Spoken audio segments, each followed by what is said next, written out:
minus VB, it is not, it is some constant rather getting 0, isn't it? तो ये तो नहीं हो Okay, सकती। sir. दूसरा देख लो, if V is 0, E must be 0 ऐसा बोल रहा है, तो ये भी गलत हो गया। कल ही पढ़ा था, क्या पढ़ा था बताओ? Equatorial condition of dipole. Equatorial condition of dipole में इलेक्ट्रिक फील्ड नॉन जीरो आता था, इक्वेटोरियल कंडीशन में V जीरो आ रहा था कि नहीं आ रहा था? ये देखो इलेक्ट्रिक फील्ड नॉन जीरो है, V जीरो आ रहा है, तो ये भी नहीं हो सकता, ये भी गलत है। सी देख लो, E is non zero, V cannot be zero.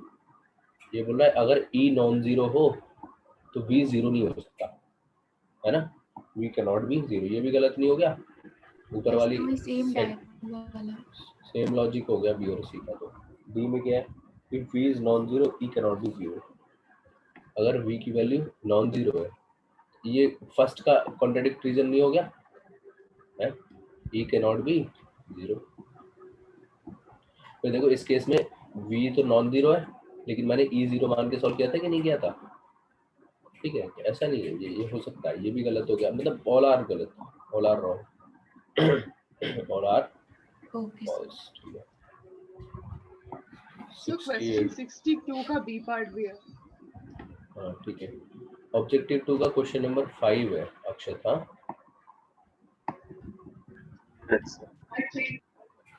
Objective 2 का क्वेश्चन नंबर 5।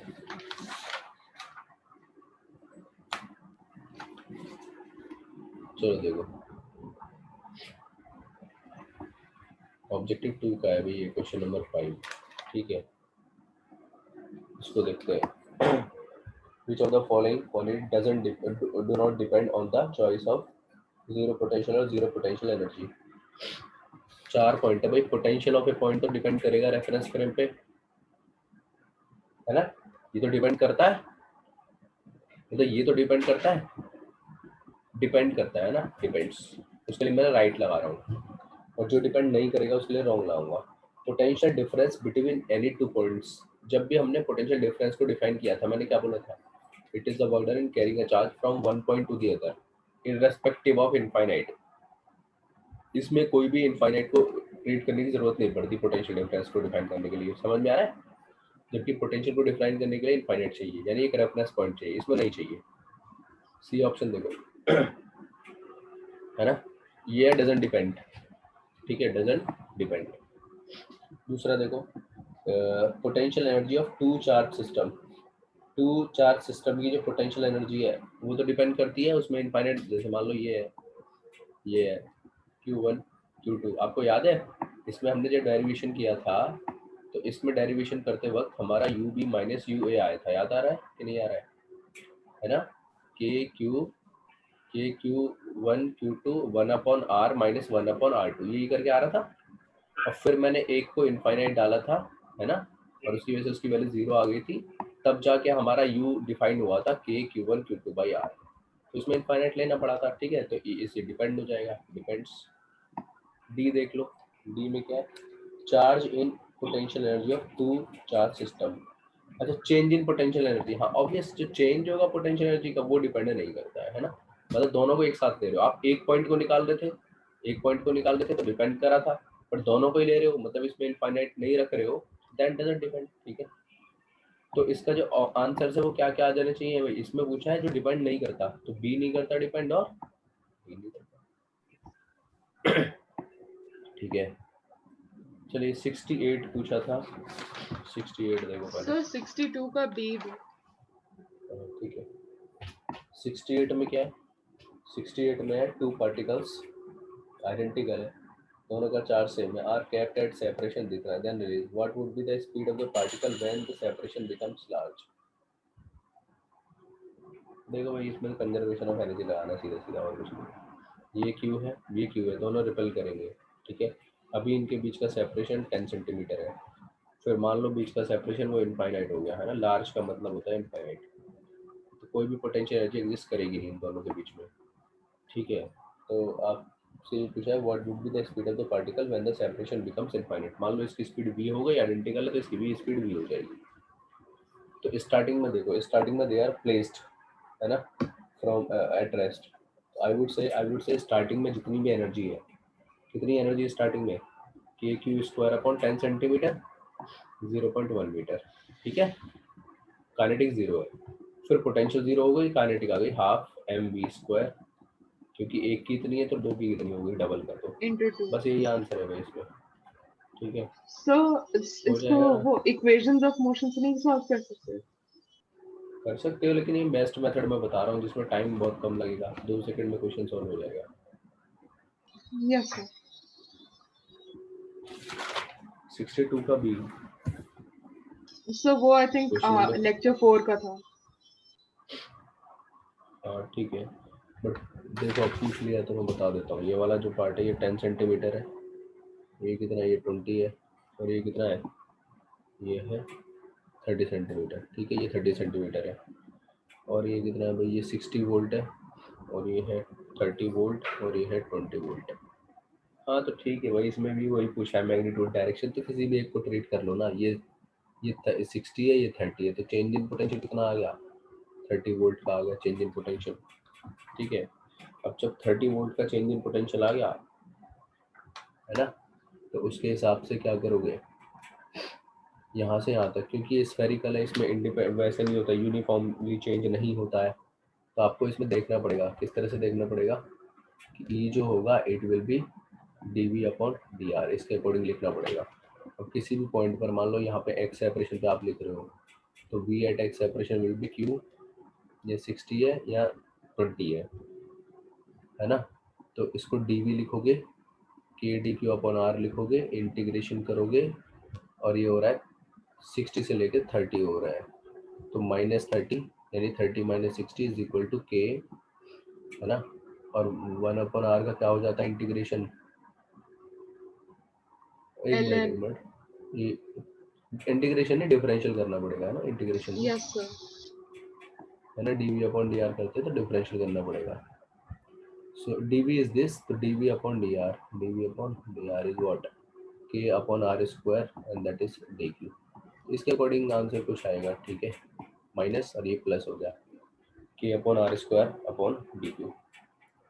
तो आर स्क्वायर के अकॉर्डिंग हमारा जो है वो वेरी करता हुआ जाएगा, ठीक है। अब इसमें डिस्टेंस कितनी है, ये 10 दिया, ये 20 दिया, यानी 10 सेंटीमीटर पे जो चेंज आ रहा है वो 30 का आ रहा है, तो इस पॉइंट पे फील्ड निकाल लो, ठीक है, और इस पर निकाल लो, जो चेंज आ रहा है वो पूछा है, उसके अकॉर्डिंग लिख सकते हो आप, सही है। So आंसर पीछे 6 by r square दिया है, 6 volt meter by r हाँ तो square. वही आएगा ना, सॉल्व करोगे तो वही आ जाएगा, आप इसको सॉल्व करोगे ना तो वही आंसर आ जाएगा, ठीक है, क्योंकि आपको 6 दिया हुआ है ना, अरे ठीक है वही आएगा। आर सेपरेशन पे इलेक्ट्रिक फील्ड इंटेंसिटी निकाल लो, आर की टर्म में आ गई, Yes sir.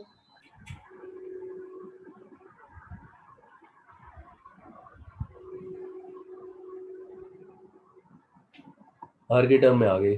अब यहाँ पे हमें देखना है ये वाला पार्ट, जो ये वाला पार्ट डी क्यू, इसके अंदर कितना होगा, यहाँ पे 60 है, यहाँ पे 30 है, तो पोटेंशियल में चेंज आ गया हमारा 60 - 30, दैट इज 30 का चेंज आ गया, और डिस्टेंस में कितना चेंज आया, 10 से लेके 20 हो गई, यानी 10, ओके, कुल मिला के 30 का चेंज आया यहाँ पर।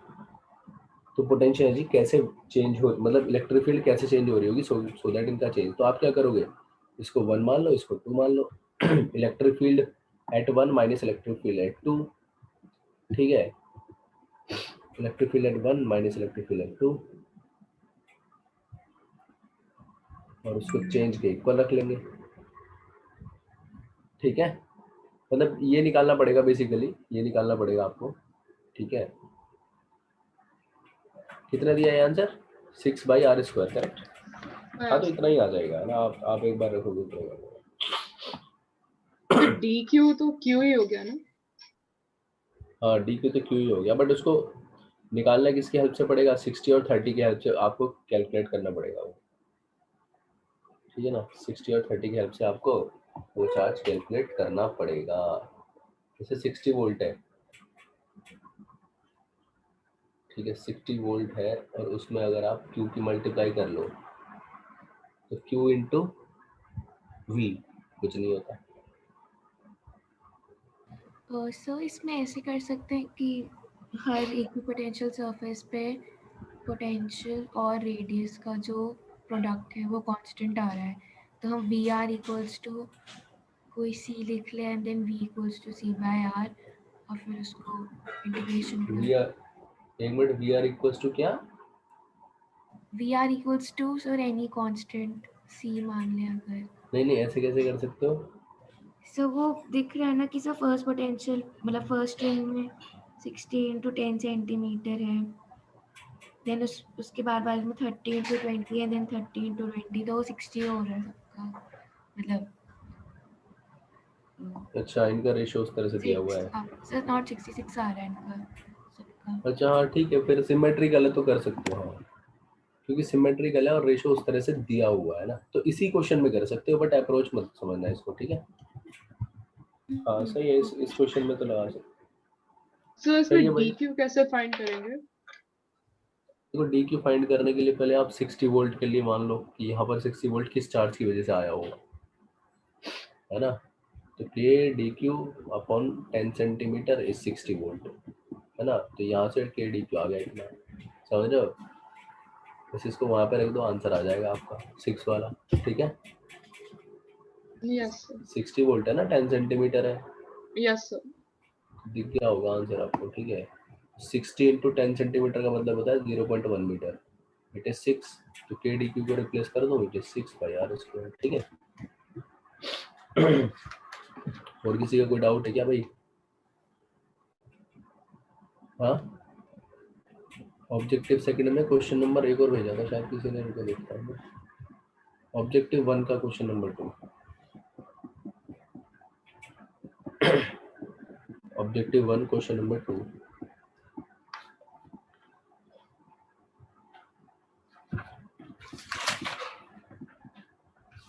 a point charge is brought in an electric field, the electric field at a nearby point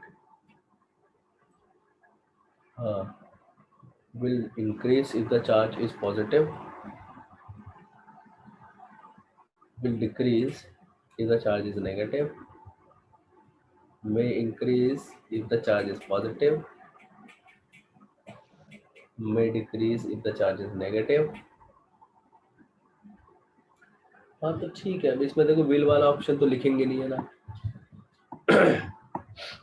तो अगर चार्ज हमारा पॉजिटिव है और हम एक पॉइंट चार्ज को इलेक्ट्रिक फील्ड में लेके आ रहे हैं, तो उस पर फोर्स लगेगा Q into E, then the electric field at a nearby point, nearby point to what? चलो ठीक है,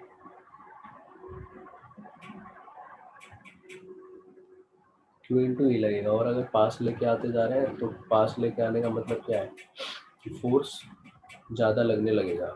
तो अगर नेगेटिव चार्ज है, फोर्स ज़्यादा लगेगा, तो इलेक्ट्रिक फील्ड होता है F upon Q, negative number बढ़ता चला जाएगा, मतलब डिक्रीज होता चला जाएगा। और भी कुछ पॉसिबिलिटी हो सकती है, क्योंकि दिया ही नहीं है ना नियर बाई पॉइंट कहाँ पर कैसे, तो मे आना चाहिए मेरे हिसाब से, may decrease if the charge is negative. इनमें से बेस्ट ऑप्शन ये है, बस ये कह सकते हैं, ठीक है? एग्जैक्ट ऑप्शन कोई भी नहीं है, बेस्ट ऑप्शन इज डी। जब एग्जैक्ट ना हो तो बेस्ट ऑप्शन आंसर होता है ना। हाँ जी। सर 68 62 वाले में वो हमने आर की वैल्यू क्यों नहीं डाली, डी आर? ये तो जनरल आएगा ना, आर तो हर जगह अलग अलग है ना, यहाँ पे आर अलग है, यहाँ अलग है, यहाँ अलग है, यहाँ अलग है, हर जगह अलग अलग है आर, तो हमें जनरल एक्सप्रेशन ऑब्टेन करना है, ठीक है? अच्छा, non uniform, yes sir yes. चलो भाई, और किसी को कोई डाउट है या बंद कर दूं मैं इसको? Yes sir.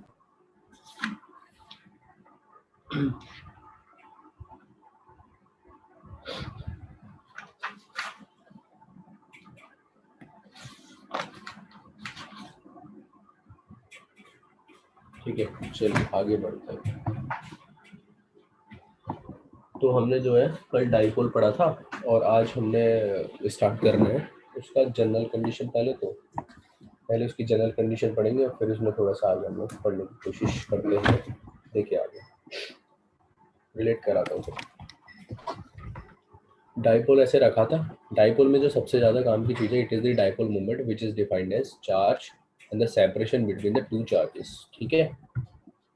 और एक्सियल के केस में जो हमारा इलेक्ट्रिक फील्ड था, इसकी डायरेक्शन अलोंग द डाइपोल हुआ करती थी। ठीक है, बी से लेके ए की तरफ, ओ सॉरी ए से लेके बी की तरफ। ठीक है, माइनस से प्लस की तरफ। जबकि इक्वेटोरियल में हमने देखा कि पोटेंशियल तो जीरो हो जाता है इक्वेटोरियल पॉइंट्स पे कहीं भी, और इलेक्ट्रिक फील्ड जो है उसकी direction opposite to the dipole आ जाती है। ठीक है। अब यहाँ पे let us consider some general cases. General cases in the sense कि मैंने उसको कहीं भी रख दिया चार्ज को। ठीक है। Third case,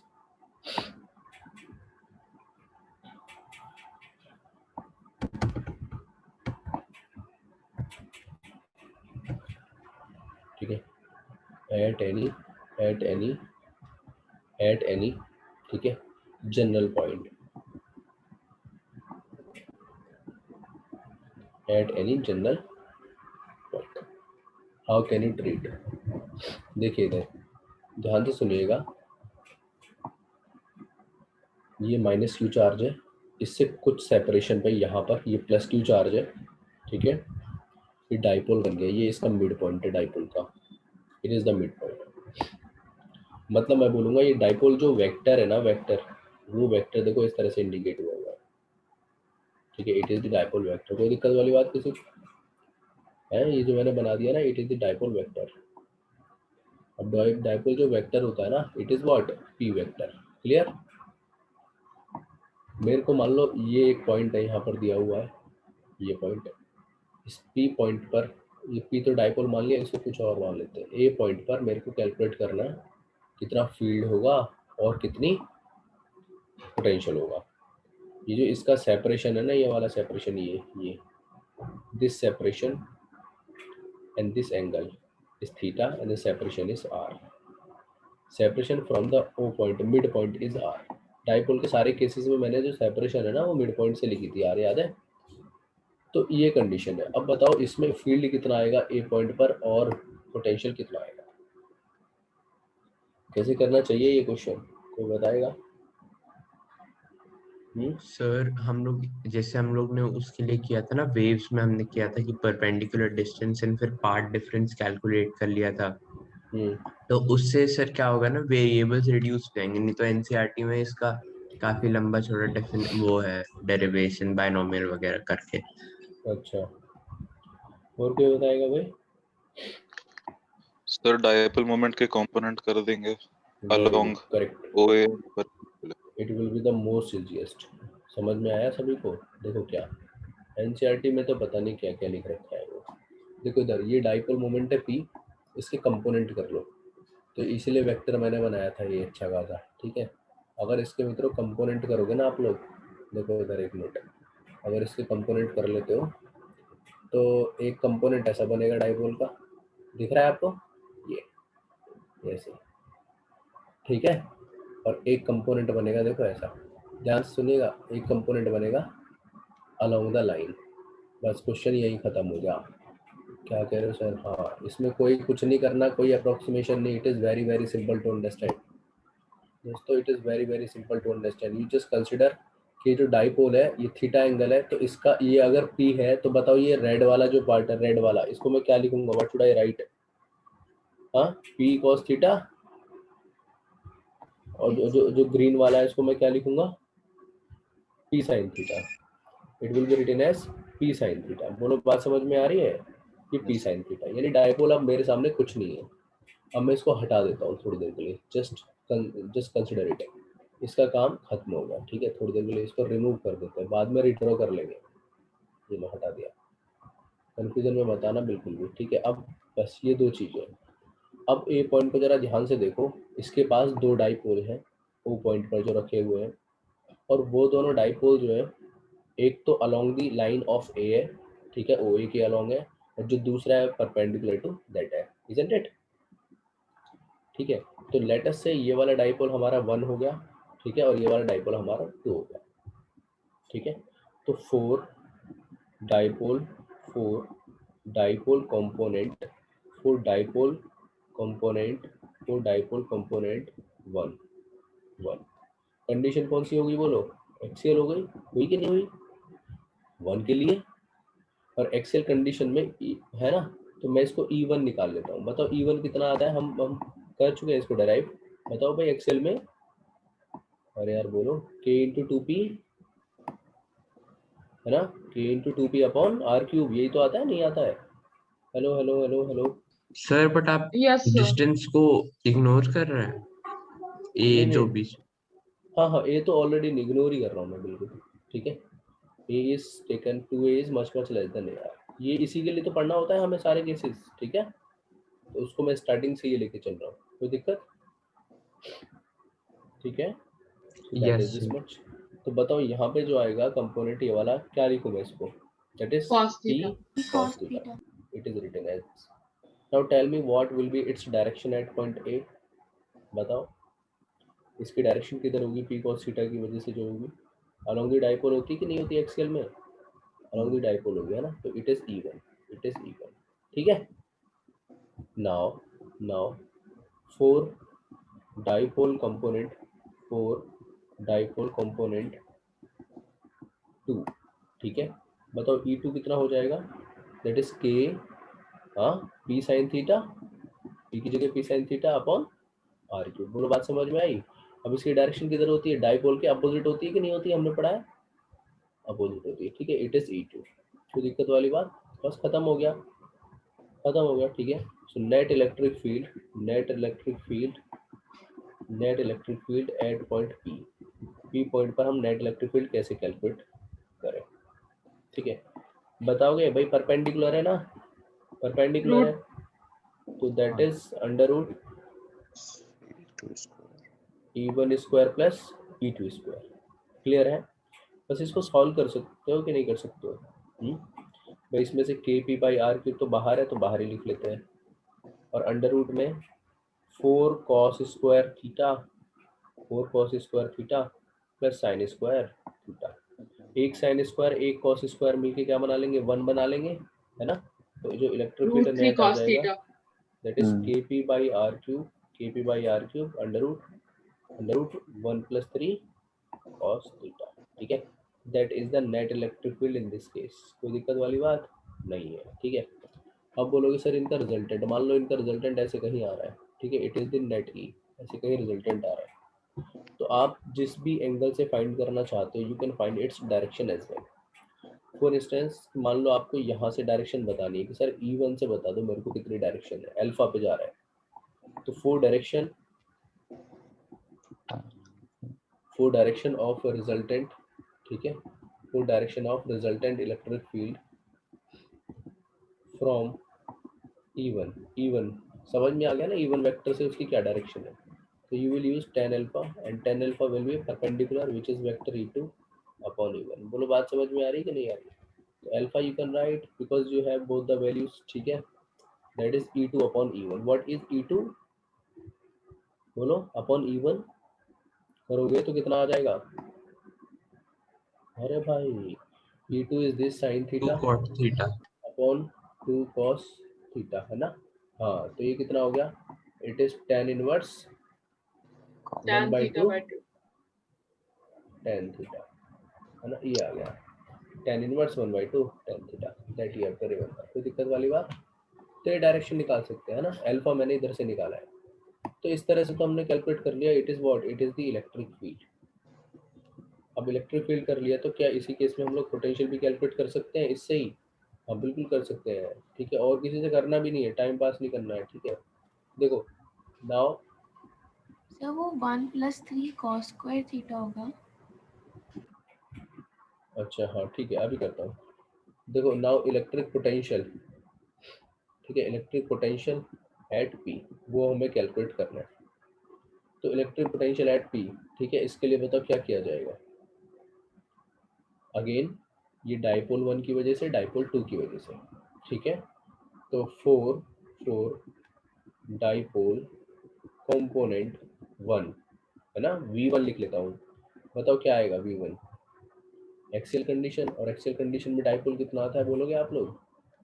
k into p, p is p cos theta upon r square. याद आ रहा है कि नहीं आ रहा है?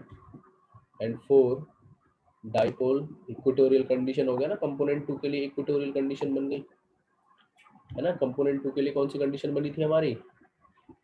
इक्वेटोरियल। तो इक्वेटोरियल में हमारा जो पोटेंशियल आता है कितना आता है बोलो? 0।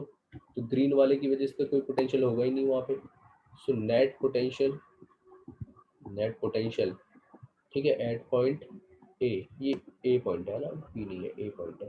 तो net point potential at point A बताओ कितना आ गया दोनों का sum, that is k p cos theta upon are square. इसमें कोई दिक्कत किसी को, कोई भी प्रॉब्लम? सर हाँ जी सर जो आपने मतलब पी साइन थीटा के लिए E2 जो बनाया वो सर उसके ऑपोजिट क्यों बनाया, एक बार बता दो। E2 मतलब इधर की तरफ जो बनाया है ऐसा? हाँ सर। ये डाइपोल है ना, ये जो ग्रीन वाले की वजह से E2 आया है। हाँ तो अब सर वो ग्रीन उसके वाला मतलब इक्वेटोरियल हाँ हाँ तो सर वो डायरेक्शन डाइपोल की ऑपोजिट। डायरेक्शन नीचे है। हाँ बोलो बोलो। मैं सर बोल रहा था कि सर उसकी डायरेक्शन ऑपोजिट क्यों है, मतलब डाइपोल के। ये हमने प्रूफ किया था है ना, देखो यहाँ पे जो है ना, अगर इक्वेटोरियल कंडीशन है तो हमारा जो डायरेक्शन का रिजल्ट ये आया था, ठीक है, इलेक्ट्रिक फील्ड अच्छा is okay opposite to the sorry. Place. कोई यूज किया है बस, ठीक है। हाँ ये नोट कर लिया अभी सभी ने जनरल पॉइंट वाला? Yes, sir. एक बार सभी लोग जल्दी से इसको नोट करो प्लीज, जिसने नहीं किया है।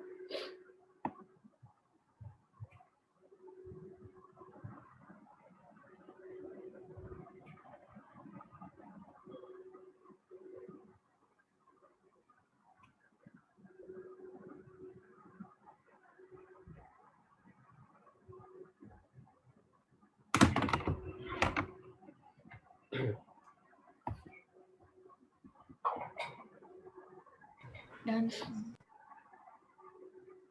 Okay, everyone has done it? Yes. चलो ठीक है। So let us move to the next one. देखो हमें देखना है कि अगर डाइपोल को हम किसी यूनिफॉर्म इलेक्ट्रिक फील्ड में रखते तब क्या होता है, ठीक है। तो लिखेंगे हेडिंग, इसी में आगे चलते हैं, डाइपोल ही चल रहा है अभी हमारा, ठीक है। सो दैट इज इलेक्ट्रिक डाइपोल, ठीक है, placed in uniform electric field, ठीक है। Dipole placed in uniform electric field.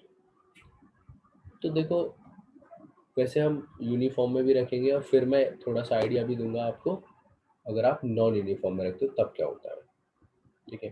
तो पहले इसको समझते हैं, डाइपोल को अगर हमने यूनिफॉर्म फील्ड में रखा, अब यूनिफॉर्म फील्ड का मतलब क्या होता है, what is the meaning of uniform field? कल भी बताया था कि उसके हर पॉइंट पर the value of electric field is same, means direction is also same, magnitude is also same, ठीक है। इस तरह से इसको डिनोट किया जाता है, these are the field lines, ठीक है, लाइक दिस, ऐसे करके ड्रॉ कर दिया। अब आपने इसमें कोई डाइपोल रख दिया, ठीक है, दिस इज डाइपोल, देखो यहाँ से उठाया, एक ये चार्ज है, इट इज माइनस क्यू, और एक इधर की तरफ ऐसे करके, ठीक है, it is plus Q.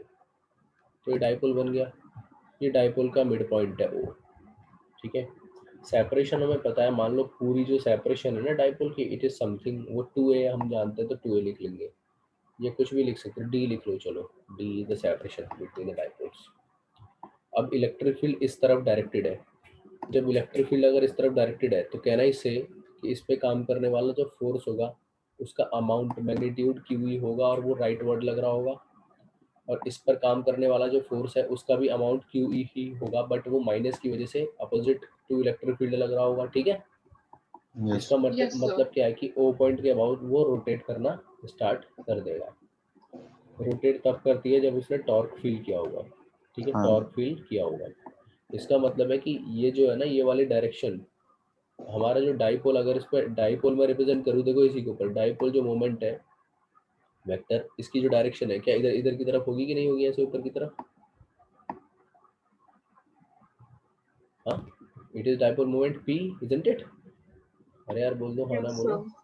Dipole moment की डायरेक्शन ऊपर होगी। मैंने मान लिया इलेक्ट्रिक फील्ड जो कि इधर है, ठीक है, इलेक्ट्रिक फील्ड से थीटा एंगल पे वो डाइपोल है, डाइपोल है।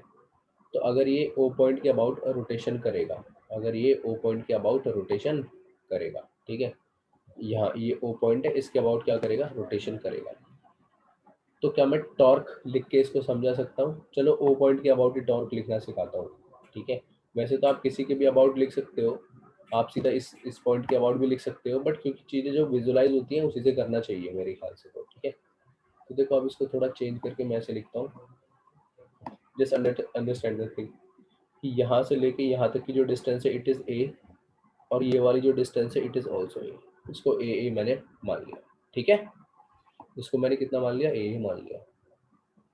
Now torque about O point, ठीक है। बताओ टॉर्क अबाउट ओ, ऊपर वाले फोर्स का टॉर्क कैसा काम करेगा इस पे, क्लॉकवाइज या anti clockwise? Clockwise. Clockwise. Clockwise काम करेगा। कितना काम करेगा, force into perpendicular separation.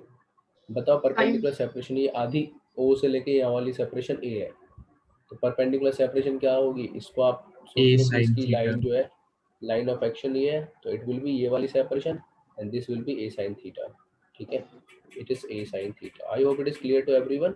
Yes, sir. अब जो नीचे वाला फोर्स है वो भी क्या करेगा, उसको सेम सेंस में घुमाएगा, तो ऐड कर दो, net torque will be this, वो भी ए साइन थीटा होगा, है ना। Net torque is this, that is tau equal to this much, so tau equals to twice means you can write that is q is already there, a sin theta मतलब 2a, ठीक है, that is e sin theta। इस तरह से लिख दिया दोनों को मिला के, तो tau आया it is q into 2a which is p, ठीक है, डाइपोल मोमेंट, तो ये sin theta आ गया।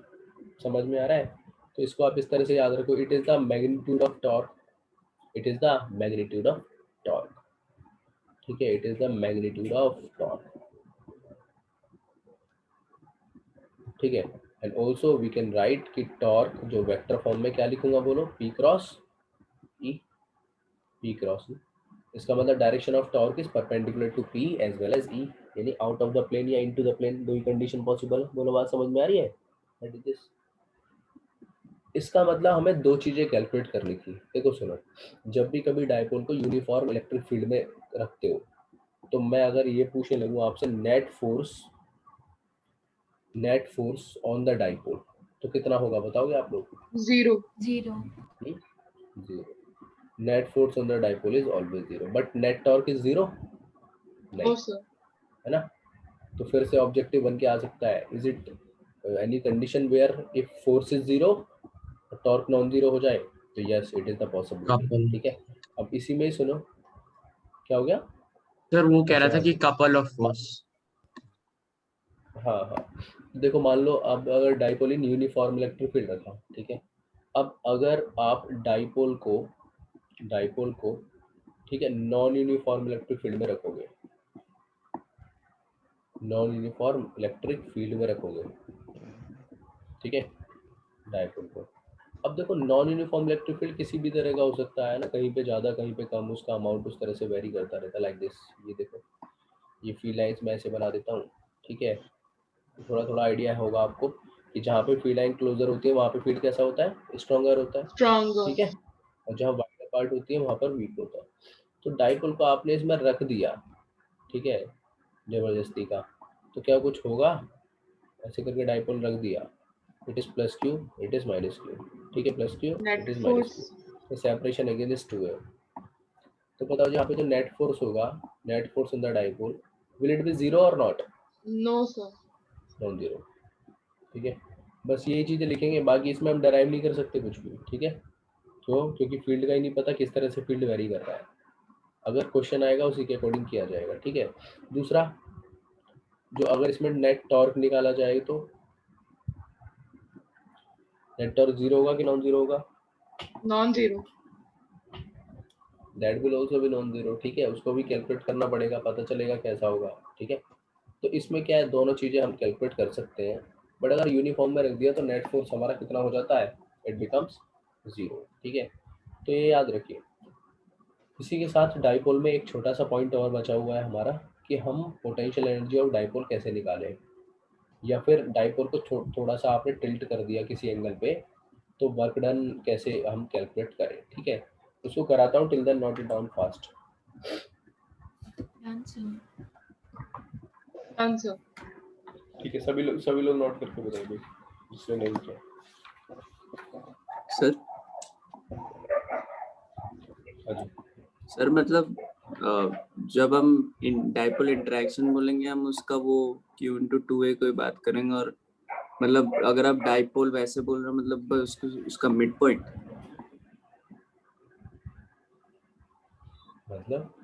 मतलब सर आप जब बोल रहे हो कि मैं बोल रहा था जैसे आप बोल रहे थे net force on the dipole, तो आप उसकी बात कर रहे हो ना सर, मिड पॉइंट की? नहीं, पूरे डाइपोल सिस्टम की बात कर रहा हूँ। अच्छा, पूरे सिस्टम, पूरा डाइपोल जो है ना उसी की बात कर रहा हूँ एक्चुअली। अच्छा ठीक।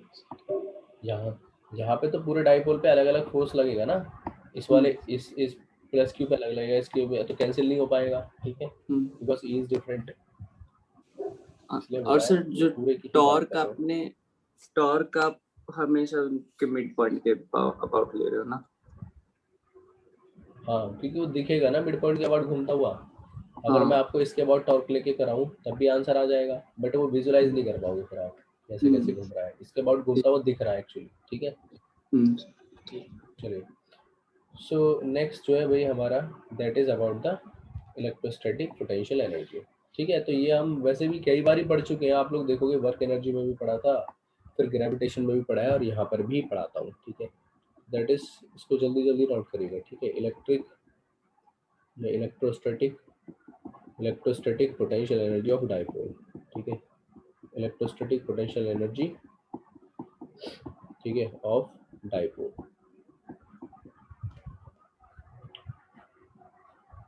तो हमने क्या किया, एक डाइपोल लिया, ठीक है, और डाइपोल को रख देते कहीं भी। मान लो लेटेस्ट डाइपोल को फिर से यूनिफॉर्म इलेक्ट्रिक फील्ड में रख दिया। सर आप यूनिफॉर्म में क्यों रखे हो? अगर ऐसा सोच रहे हो तो मैं बता देता हूँ भैया जी, सिलेबस का पार्ट है यूनिफॉर्म वाला। ठीक है, non uniform can not be calculated. वो तभी कैलकुलेट कर पाओगे जब आपको वेरिएशन ऑफ इलेक्ट्रिक फील्ड देगा। ठीक है, तो मान लो आपने कोई भी डाइपोल लिया, ठीक है, some dipole you have taken over there, और इसको ऐसे करके यहाँ से ऐसे पकड़ा, ठीक है, और ऐसे करके ये रख दिया। ठीक है, समझ में आ रहा है? ये वाला जो पार्ट है इट इज प्लस क्यू, और ये वाला जो पार्ट है इट इज माइनस क्यू। तो अगर इलेक्ट्रिक फील्ड की डायरेक्शन ये है तो इस पर फोर्स इधर काम करेगा, इस पर फोर्स इधर काम करेगा। ठीक है, तो अगर इसमें इलेक्ट्रिक पोटेंशियल एनर्जी की बात करूँ तो मैं ये बोल सकता हूँ कि मान लो डाइपोल को आपने किसी भी तरह से रखा। ठीक है, कैसे डिफाइन करते हैं इसकी पोटेंशियल एनर्जी? लिखो चलो। It is defined as electrostatic potential energy of a dipole defined as the work done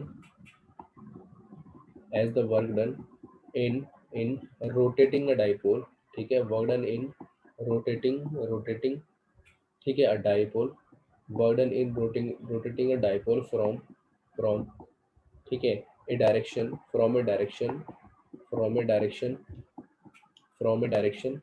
perpendicular to electric field, from a direction perpendicular यानी इक्विपोटेंशियल से। ठीक है, perpendicular to electric field, ठीक है, to a given direction, to a given direction। ठीक है, perpendicular to electric field से लेके to a given direction की तरफ आप कर रहे हो। तो मतलब अगर मैं बोलूँ कि वर्क डन कैसे लिखना है, तो वर्क डन आप 90 डिग्री से घुमा रहे हो उसको थीटा डिग्री पे।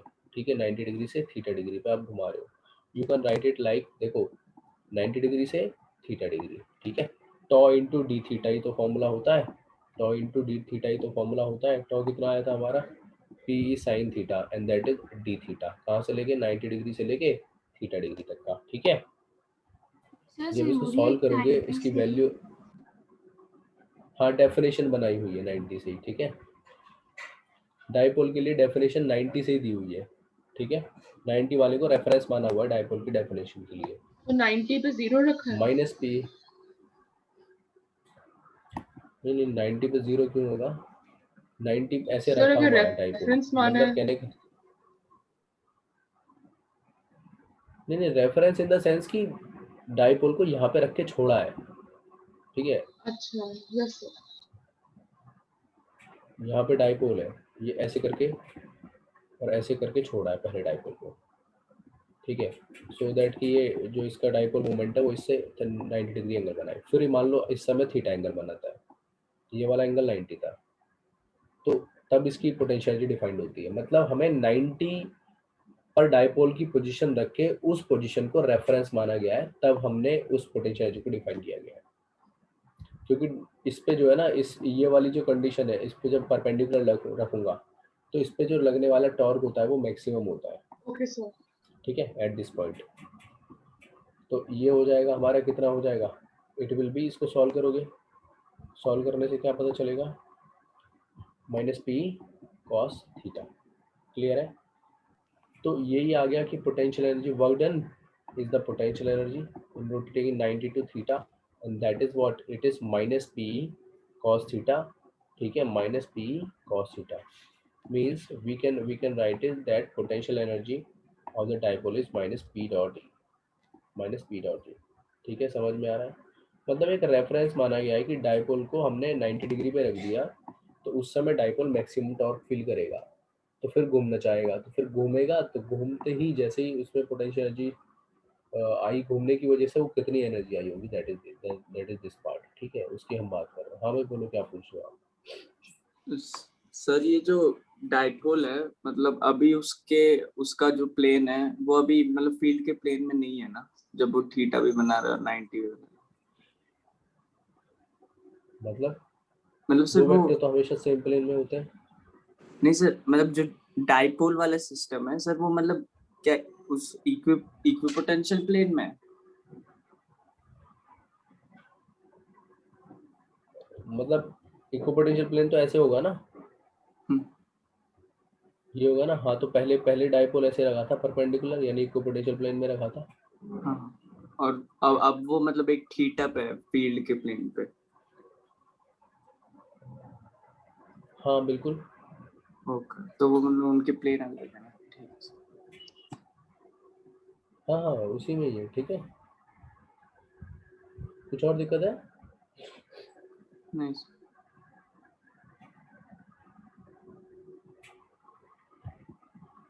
चलिए, तो दूसरा पॉइंट इसमें समझिए आप लोग, ठीक है, सभी लोग फोकस होकर थोड़ा ध्यान से समझो दूसरा पॉइंट भी। क्या है दूसरा point? That is the work done in rotating, ठीक है, work done in rotating an electric, ठीक है, इलेक्ट्रिक डाइपोल, वही इलेक्ट्रिक डाइपोल, ठीक है, in an electric field, in an electric field. अब मैं इसको जनरलाइज कर देता हूँ, मतलब किसी भी एंगल से किसी भी एंगल पे अगर आप घुमा रहे हो, पोटेंशियल एनर्जी की डेफिनेशन में 90 से घुमाया जाता है। अब वो डेफिनेशन यही सोच के बनाई है, ठीक है, अब वो पता नहीं क्यों बनाई है 90 से, बट ठीक है, वो बनाई है तो बनाई है, वो हमें याद रखनी है। दूसरा पॉइंट मैंने बोला है, word in rotating a dipole in an electric field. ये इलेक्ट्रिक फील्ड है, यूनिफॉर्म, अगेन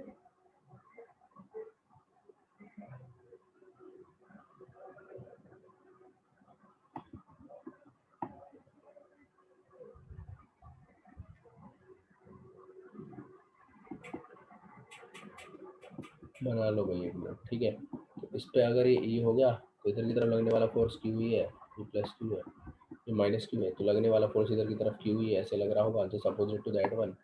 ये डिस्टेंस ऑब्वियस मैं 2 ये मानता हूँ इसका सेंटर हो, ठीक है। तो अब कैसा है, मान लो ये किसी भी थीटा, अभी थीटा एंगल बना रहा है इलेक्ट्रिक फील्ड के साथ, दिस एंगल इज थीटा, ठीक है, with the electric field the angle is theta. Clear? तो यहाँ पे वर्क डन अगर मैं लिखूं इन रोटेटिंग ए डाइपोल, ठीक है, rotating the dipole, rotating the rotating the dipole from angle theta 1 to theta 2, ठीक है, इसे एक बार नोट कर लो।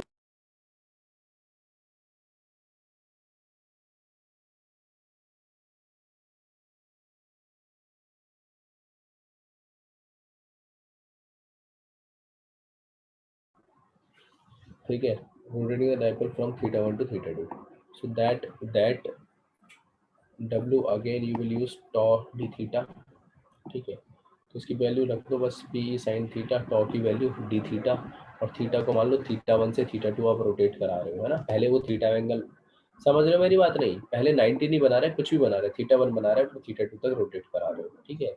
So that means you will get it, ये जो इसका एक्सप्रेशन आएगा it will B p minus cos theta, ये आ गया। अब इसमें लिमिट लगाओगे, लिमिट कहाँ से कहाँ तक लगाओगे बोलो, θ1 से लेके θ2 तक लगाओगे, ठीक है। तो जो हमारा वर्क आएगा it will be minus P cos θ2 minus cos θ1, ठीक है। तो which can be further written as P, मैं मल्टीप्लाई कर दूं अंदर माइनस का, तो कॉस θ1 माइनस कॉस θ2 ही आ गया। हेंस ये जो वर्क डन होता है θ1 से θ2 तक घुमाने वाला, इसको क्या बोलेंगे हम लोग? It is defined as the change in potential energy, ठीक है। कि मान लो आपने पहली लोकेशन है ना, पहली लोकेशन इन द सेंस, देखो ऐसे सोचो कि पहले ये डाइपोल यहाँ था, अब ध्यान से सुनिएगा, माइनस क्यू प्लस क्यू, ये डाइपोल पहले इधर था जो एंगल θ1 बना रहा था, ठीक है। और अभी आपने क्या कर दिया, डाइपोल को पूरा घुमा के ये येलो वाला कर दिया, अब θ2 बना रहा है, अब सही है, ठीक है, θ2 बना रहा है। तो अगर θ2 बना रहा है तो इसका मतलब है कि फाइनल यानी U2 माइनस इनिशियल मतलब U1, change in potential energy is called work done, ठीक है, कंजर्वेटिव फील्ड फोर्स है। तो यहाँ पर हम लिखेंगे that is given by PE and that is cos θ1 माइनस cos θ2। बोलो बात समझ में आ रही है? तो अगर हम बोलें कि एक पॉइंट से दूसरे पॉइंट पर डाइपोल को किसी भी पॉइंट से किसी भी पॉइंट पर घुमा रहे हो, तो उस केस में जो आती है ना वो वर्क डन, वो चेंज इन पोटेंशियल एनर्जी होता है। लेकिन अगर आपको ये बोले कि what is the electrostatic potential energy of a dipole, तो फिर 90 से किसी थीटा एंगल तक ही घुमाया जाता है, and that is minus P dot, ठीक है। तो दैट इज द डिफरेंस कि अगर उसको जनरलाइज करेंगे तो क्या बोलेंगे, चेंज इन पोटेंशियल एनर्जी, अगर एज पर द गिवन डेफिनेशन बोलेंगे तो फिर क्या बोलेंगे उसको, पोटेंशियल एनर्जी, ठीक है। तो ये हम जनरली डिस्कस करते हैं। जैसा कि आपको बता दी स्टेबल अनस्टेबल इक्विलिब्रियम हम लोग पढ़ते थे, याद है कि नहीं याद है? Yes sir. तो इसमें कौन सी स्टेबल इक्विलिब्रियम एग्जिस्ट करेगी बताओगे आप लोग? सर जब मान लो माइनस क्यू पोटेंशियल जो एनर्जी, हाँ एक मिनट, मान लो पोटेंशियल एनर्जी जो है माइनस पी कॉस थीटा है, ठीक है, ऊपर लिखा हुआ है ऊपर वाले पैराग्राफ में। तो मुझे बताओ कौन सी कंडीशन स्टेबल वाली होगी जब, अब बोलो। Sir unstable. अरे मैंने पूछा minus P cos theta potential energy dipole की, किस केस में? Theta, yes sir. क्या हो थीटा? हाँ अच्छा किस केस में स्टेबल होगी? हाँ, स्टेबल या अनस्टेबल दोनों बताओ। स्टेबल तो 9 कहाँ से आवाज आनी स्टार्ट हो गई?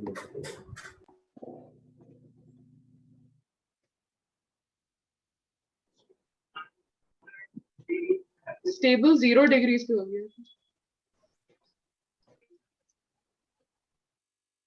हाँ ठीक है ना, तो 0 डिग्री पे cos 0 पे क्या रहेगा, पोटेंशियल एनर्जी स्टेबल 180 पे अनस्टेबल, है ना।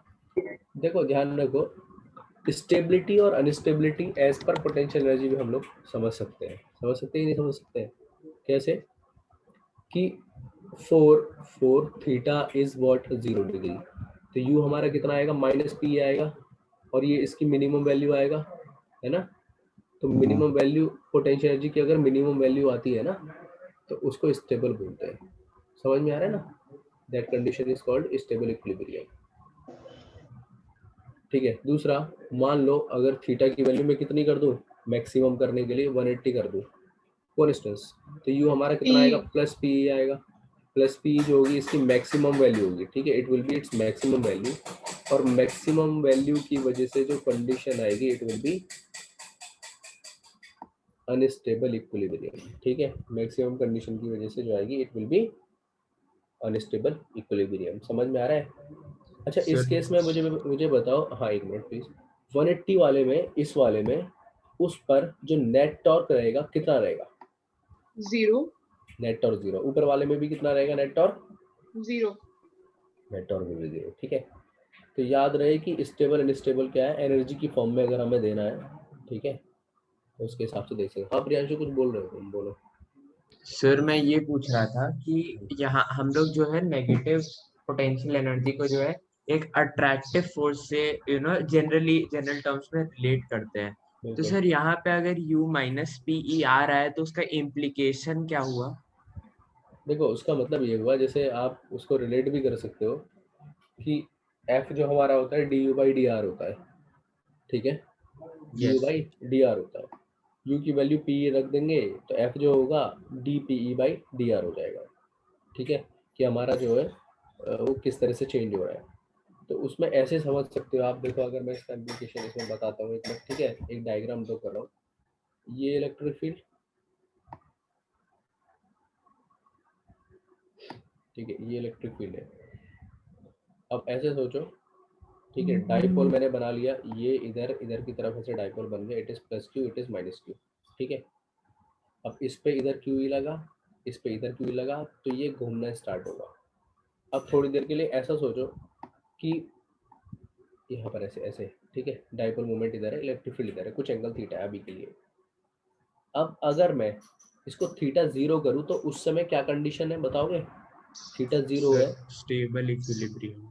नहीं इक्विलिब्रियम, स्टेबल अनस्टेबल छोड़ो, बस ये बता टॉर्क 0 है या नहीं है इस समय? Yes sir. इस समय टॉर्क 0 है, ठीक है। तो जब ये दोनों हॉरिजॉन्टल है, when theta is 0, when theta is 0 means dipole moment इधर है P और E भी इधर है, ठीक है। तो net torque on the system is 0। तो अगर नेट टॉर्क सिस्टम में 0 है, ठीक है, net torque on the system is 0, तो मैं बोलूँगा अब ये इक्विलिब्रियम पे मीन पोजीशन पे है। अब मीन पोजीशन से मान लो थीटा ऊपर उठाया है इसको। अब ये सेकंड वाला डायग्राम अब देखो, सही है, कि थीटा एंगल ऐसे ऊपर उठा दिया मैंने, ऐसे एंटी क्लॉकवाइज रोटेट करा दिया, समझ रहे हो मेरी बात को? एंटी क्लॉकवाइज से रोटेट करा दिया। तो इस रोटेटेड कंडीशन पे अब देखोगे, नाउ जो नेट टॉर्क होगा, नेट टॉर्क जो होगा, ठीक है, about mid point, let us से O point, it is O point. अब बताओ कितना होगा? अगेन वो ए वे सब ले लो, ये A है, ये वाली कंडीशन, ठीक है, ये A है and this is theta.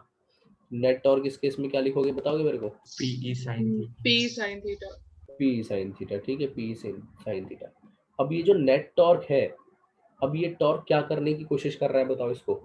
Theta is equal to 0 पे वापस लाने की कोशिश। थीटा इज इक्वल टू 0 पे वापस लाने की कोशिश कर रहा है, मतलब मीन पोजीशन को रिगेन कराने की कोशिश कर रहा है। तो इसका मतलब ये वाली जो कंडीशन थी जिसमें P और E दोनों थीटा 0 पे रखे हुए थे, वो कंडीशन को अगर मैं डिस्टर्ब करता हूँ तो फोर्स जो लग रहा है वो वापस लाने की कोशिश कर रहा है। इसका मतलब ये वाली जो कंडीशन है ये स्टेबल इक्विलिब्रियम वाली कंडीशन हुई, इजंट इट? दूसरा Yes। पॉइंट सुनो, यस सर। ठीक है, देखो जैसे ये इधर है, इधर हो गया, ठीक है, इसमें भी मैं डाइपोल बना लेता हूँ, ठीक है, ये देखो डाइपोल बना लिया। अब ये प्लस इधर रख देता हूँ इस बार, प्लस क्यू, और ये हो गया माइनस क्यू, ठीक है, इट इज माइनस क्यू, कोई दिक्कत वाली बात? इलेक्ट्रिक फील्ड इधर है, तो इसमें जो डाइपोल मोमेंट है उसकी डायरेक्शन ये होगी डाइपोल मोमेंट P की डायरेक्शन, ठीक है भाई प्रियांशु। अब आपने Yes, इस O पॉइंट के अबाउट डाइपोल को शिफ्ट कर दिया किधर भी, जिधर आपका मन करे, ठीक है। तो मान लो ये माइनस क्यू ऐसे ऊपर की तरफ ही थीटा, और इसको ऐसे, ठीक है, इसको शिफ्ट ऐसे करके शिफ्ट कर दिया प्लस क्यू। अब इस केस में O के अबाउट, ठीक है, स्टार्टिंग में देखते हैं व्हेन थीटा वाज 180, जब थीटा इसमें 180 था तो नेट टॉर्क कितना हो गया? 0। 0। इसका मतलब इक्विलिब्रियम है ना, मेंटेन्ड है, मीन पोजीशन हो गई। लेकिन अब डिस्टर्ब कर दिया तो अब मुझे बताओ इस पर जो फोर्स काम करेगा क्या वो इधर की तरफ काम करेगा? क्या इस पर जो फोर्स काम करेगा वो इधर की तरफ काम करेगा? तो इसका जो टॉर्क है, ठीक है, now at theta angular displacement, जो टॉर्क आ रहा है किसके अबाउट? ऑब्वियस O पॉइंट के अबाउट, ठीक है। दैट इज कितना? P sin theta. ये जो टॉर्क आ रहा है ये क्या कर रहा है बताओ? इसको मीन पोजीशन पे लाने की कोशिश कर रहा है या अभी इसको दूर ले जाने की ही कोशिश कर रहा है? थीटा इज इक्वल टू 0 पे लाने की कोशिश कर रहे हैं। मतलब सर मैं दूर बोलूँ ले जा रहा थीटा, है। हाँ बस ये बताओ, ठीक है ना, थीटा 180 से दूर ले जा रहा है। इसका मतलब क्या है कि मीन पोजीशन से दूर लेके जा रहा है, तो ये वाली कंडीशन कौन सी होगी बोलो? अनस्टेबल। अनस्टेबल। अरे ये प्रियांशु रिलेट हो गया आप वो सारा या नहीं? हाँ सर। चलिए ठीक है, इट इज स्टेबल। अब देखो इसी में क्वेश्चन जब आपने पूछा है तो आगे मैं बढ़ा देता हूँ इसको, कि अगर सर पहले वाले में देखा जाए, फर्स्ट वाले में, चलो सेकंड वाले में तो वो दूर ले जा रहा है, ठीक है, दूर ले जा रहा है, तो नेट टॉर्क, ठीक है, net torque this is trying, मैं लिख देता हूँ केवल इसको, is trying to rotate the dipole, ठीक है, further away in the sense कि दूसरे डायरेक्शन में, ठीक है, फ्रॉम थीटा 180, ठीक है। तो ये जो कंडीशन हो गई हमारी आ गई थी, मैंने बता दिया था अनस्टेबल, इसको यहीं पे छोड़ देते हैं। स्टेबल में वापस लाने की कोशिश कर रहा है, तो अगर मैं इस डाइपोल को नीचे भी थीटा एंगल पे डिस्टर्ब करूं तो फिर ऊपर ले जाएगा, तो क्या इस ओ पॉइंट के अबाउट एसएचएम हो सकती है कि नहीं हो सकती है? हो सकती है। हाँ सर हो जाएगी। ठीक है, तो इसका मतलब है ये टॉर्क, ठीक है, this torque will result in SHM, ठीक है, in SHM of dipole, isn't it? Dipole के एसएचएम। अब हाँ सर मगर इस एसएचएम बोलो। में हम लोग इनर्शियल फैक्टर क्या लेंगे? मास, मतलब रिड्यूस्ड मास लगेगा क्योंकि सेंटर ऑफ बताता मास हूँ, क्या? हाँ एक तो मिनट इसमें अल्फा लेना पड़ेगा ना? हाँ अल्फा लेना पड़ेगा। मोमेंट ऑफ इनर्शिया ऐसे लेंगे जैसे मास है ना, पॉइंट चार्ज है, ए सेपरेशन पे है, तो m/a² ये लेंगे, ठीक है। मैं लिखता हूँ, एक मिनट सुनो। तो नेट टॉर्क कितना हो गया भाई? PE sin थीटा, बट क्योंकि रिस्टोरिंग है तो हम माइनस लिखते हैं, याद है? भूल गए? SHM is equal to I alpha. I is what? The moment of inertia. I is what? I क्या है यहाँ पे? Moment of inertia. Moment of inertia किसका? दोनों चार्जेस का किसके अबाउट बोलो? About point of rotation, about O point. तो for small oscillation sine theta will be theta, it is I alpha. Alpha will be minus PE by I, ठीक है, it is theta. तो ये जो PE by आई है ये क्या हो गया बोलो? Omega square. अरे यार बोलो। हाँ, PE by I is omega square. कुल मिला के जो टाइम पीरियड आ गया वो कितना आ गया बोलो? 2π√I by P, 2π√I/P। अब सुनो ध्यान से, यहाँ पे जो I है ना, I क्या है? It is the moment of inertia of two charges. तो कैसे रखोगे क्वेश्चन में अगर रखना हुआ तो बोलो? एक डाइपोल का कितना हो गया, एक चार्ज का कितना हो गया? m/a², और दूसरे का कितना? m/a²। तो क्या रखोगे? 2m/a², ठीक है। That is this one. Is the point clear और नॉट? Yes sir. तो लास्ट पॉइंट ठीक है। एक बार रिपीट कर दीजिए। मैंने बोला है कि ये जो टॉर्क आया हमारा PE sin थीटा, ये torque is equal to I alpha, 11th class में पढ़ा था। Sine theta for small oscillations, है ना, सिलेबस का पार्ट ही यही है हमेशा, फॉर स्मॉल ऑसिलेशंस, ठीक है। तो उसके लिए हमने क्या कर दिया? साइन थीटा को थीटा रख दिया, तो minus PE theta is I alpha, तो यहाँ से अल्फा आ गया minus PE by I theta, ये ओमेगा स्क्वायर होता है, SHM में पढ़ा था हमने बोला। तो PE by I is omega square, तो यहाँ पे टाइम पीरियड निकल गया SHM का, ठीक है। अब इसमें जो I है ये मोमेंट ऑफ इनर्शिया है ओ पॉइंट के अबाउट दोनों पार्टिकल्स का। एक पार्टिकल m मास का है A सेपरेशन पे, एक इधर m मास का पार्टिकल A सेपरेशन पे, तो कुल मिला के ma² प्लस ma² मतलब 2ma² is the moment of inertia. Everyone please note it down fast. हाँ जी सर बस एक सेकंड के लिए लास्ट स्लाइड लगाना। एक मिनट अभी लगा दो। ये वाली स्लाइड नोट हो गई पे सभी की? सर ये आपने लास्ट वो भी Yes, है sir. नहीं? सर आपने वो ma² वाला क्या बोला था? देखो ये जो चार्ज पार्टिकल है ना, ये वाला चार्ज पार्टिकल, इसका मास Yes, m sir. है, O से A सेपरेशन पर है, तो इसका मोमेंट ऑफ इनर्शिया इस O के अबाउट कितना होगा? m/r² होता है moment of inertia. Yes, sir. Yes, sir. आप भूल गए, याद है? हाँ yes sir. m/a², वही मैंने बोला, ये ऐसे ही इधर का भी हो जाएगा m/a², तो ये हो जाएगा 2m/a², 2m/a², ठीक है, double. yes, sir. Okay. Previous slide चलो नोट करो जिसने भी नोट नहीं करी है।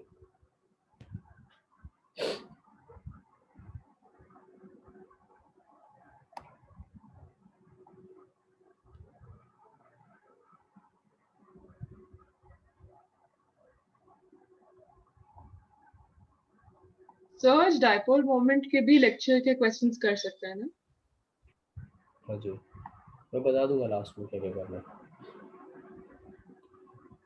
Okay, sir. यार आप लोगों ने वो भेजा नहीं मेरे को, एक बच्चे ने सीपीपी तो भेज दिया, बाकी असाइनमेंट नहीं भेजा किसी ने भी, पैकेज वाला।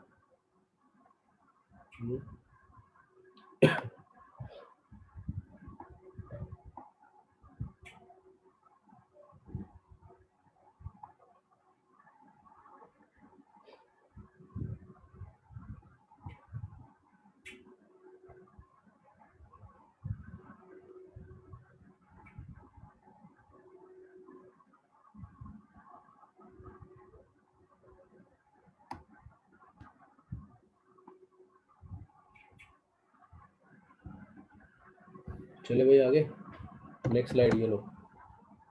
इस पे कुछ रह रहा है तो जल्दी से नोट कर लो।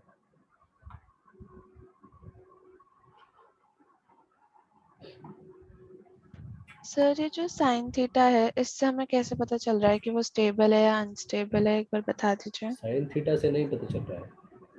देखो सर, जब मैंने इसमें ये ऐसे डिस्टर्ब्ड लोकेशन पे रखा है थीटा पे, अब जब ये थीटा पे रखा है तो अब बताओ वो टॉर्क क्या कर रहा है, क्या उसको डाइपोल को उसकी ओरिजिनल लोकेशन पे लाने की कोशिश कर रहा है कि नहीं कर रहा है डिस्टर्ब करने से? Yes sir. तो स्टेबल है। इस वाले में अच्छा। देखो इसमें क्या कर रहा है, इसमें जो टॉर्क है डिस्टर्ब करने पर टॉर्क इसको फर्दर आगे ही घुमा रहा है और ज्यादा, यस सर। वापस लाने की कोशिश नहीं कर रहा ना। नहीं। हाँ, ओके तो ये सर। अनस्टेबल है, ठीक है। Okay sir.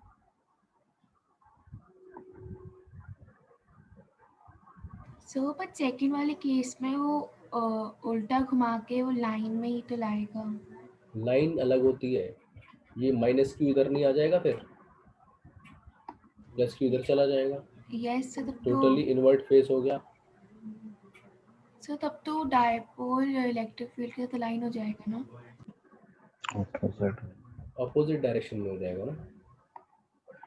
अगर इसको ऐसे घुमा दिया पूरा, हाँ चलो ठीक है, अच्छा, अलाइन हो गया। हम नहीं इनिशियल अलाइन हो गया, that is okay. Minus Q इधर आ गया, क्यू इधर आ गया, पी भी इधर होगा, ई भी इधर होगा, लेकिन अब वो सेम हो गया तो क्या वापस उठा के उसको ला पाएगा अपनी प्रीवियस लोकेशन पे? नो सर, तो हम तो इनिशियल ऐसे ही कंडीशन से घूमता रहेगा, देखेंगे। ऐसे ही घूमता रहेगा, ठीक है। Okay sir.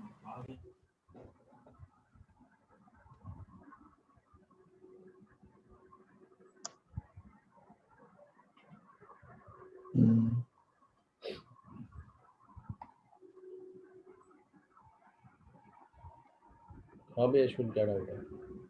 सर बस वो एक पूछना था कि जो फर्स्ट केस है उसमें हम एसएचएम इसलिए बोल रहे हैं ना क्योंकि जो टॉर्क है वो वापस उसको ओरिजिनल पोजीशन पे ला रहा है जो उसकी थी। ठीक है। और सेकंड में मतलब आप डिस्टर्ब भी कर दे रहे हो तब ऑपोजिट। भी फर्दर ही हाँ घुमा रहा है, ठीक है। ठीक। ओके चलो, एक देखो छोटा सा क्वेश्चन यहाँ पर भी कभी कभी बन जाता है इस टॉपिक पे, ठीक है। इसी का ही पार्ट है ना ये, नॉट पॉइंट ही है सारे, अलग कोई टॉपिक नहीं है। आपसे पूछ सकता है व्हाट इज द फोर्स, ठीक है, on an electric dipole. What is the force on an electric dipole, ठीक है। What is the force on an electric dipole when it is placed in non uniform electric field. Sir आपने uniform का तो कराया नहीं यार, uniform का तो आपने खुद ही नहीं बता दिया था मेरे को, जीरो होता है, ठीक है। होता है कि नहीं होता है जीरो? तो नॉन यूनिफॉर्म पे कितना फोर्स काम कर रहा होगा, अगर इलेक्ट्रिक डाइपोल को नॉन यूनिफॉर्म फील्ड में रख दिया तब कितना फोर्स काम करेगा, तब जीरो तो नहीं होगा। ये तो बात समझ में आ गई यस है ना। जैसे मैंने बताया था कि मान लो ये ई की डायरेक्शन ऐसे है, ठीक है, ये इधर है, ठीक है, ऐसे करके कहीं भी मतलब इस तरह का कोई फील्ड होगा नॉन यूनिफॉर्म, और इस फील्ड के अंदर मान लो आपने डाइपोल ऐसे कुछ करके रख दिया, ठीक है, ये माइनस क्यू है और ऐसे करके प्लस क्यू है, तो obviously force will not be zero. But sir अगर जीरो नहीं होगा तो कितना होगा, ठीक है, अगर जीरो नहीं होगा तो कितना होगा? तो देखो इस बात को समझते ध्यान से, लिखेंगे, लिखते जाना साथ साथ, ठीक है, लिखते जाना। If in a non-uniform field, if in a non-uniform electric field, ठीक है, नॉन यूनिफॉर्म इलेक्ट्रिक फील्ड, ठीक है, electric field, a dipole is placed, ठीक है, a dipole is placed, a dipole is placed, ठीक है, at A point eight A point, ठीक है, हटा दूंगा इसको, ये लो, एट ए पॉइंट वेयर जो इलेक्ट्रिक फील्ड है उस पॉइंट पर रख दिया जहां पर इलेक्ट्रिक फील्ड मान लो ई है या ई ऐसे कुछ करके है ना, यहाँ पे रख दिया, यहाँ पे इलेक्ट्रिक फील्ड ई है उस समय, है ना, डायरेक्शन हमें पता नहीं है, वेक्टर मान लेते हैं। तो फिर जो इंटरेक्शन होता है इसमें, द इंटरेक्शन एनर्जी यानी पोटेंशियल एनर्जी, ठीक है, ऑफ डाइपोल, इंटरेक्शन एनर्जी मतलब पोटेंशियल एनर्जी ऑफ डाइपोल, ठीक है, एट दिस पॉइंट is मतलब can be written as, so that is u equals to minus p dot e। हाँ जी sir, ये तो पढ़ा हुआ है हमने। now अब क्या होगा, the force on पूरा लिखिएगा, ठीक है, the force on dipole, now the force on dipole, ठीक है, due to electric field, now the force on dipole due to electric field, ठीक है, is, ये कैसे लिखेंगे बताओ, force on dipole due to electric field, it is minus del u, ऐसे लिखते कि नहीं लिख सकते, अगर वेक्टर फॉर्म में लिख रहे हो तो ये लो, डेल ऑपरेटर याद है, Yes, sir.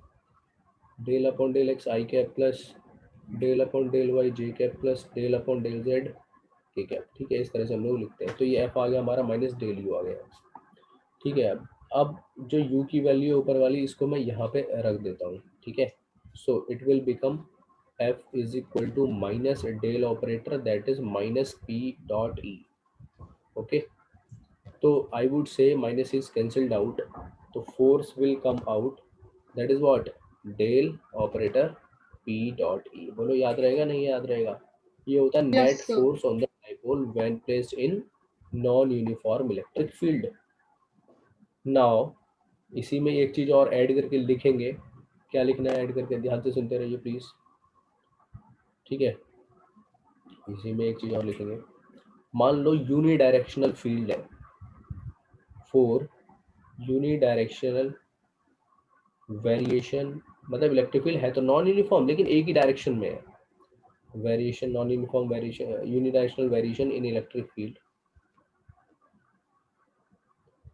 समझ रहे हो, मतलब इलेक्ट्रिक फील्ड की Yes, sir. डायरेक्शन तो यही है, लेकिन यहाँ पर उसकी वैल्यू कुछ है, यहाँ पे कुछ और है, यहाँ पे कुछ और है, यहाँ पे कुछ और है, बदलती जा रही है वैल्यू, ठीक है, that is it's mean.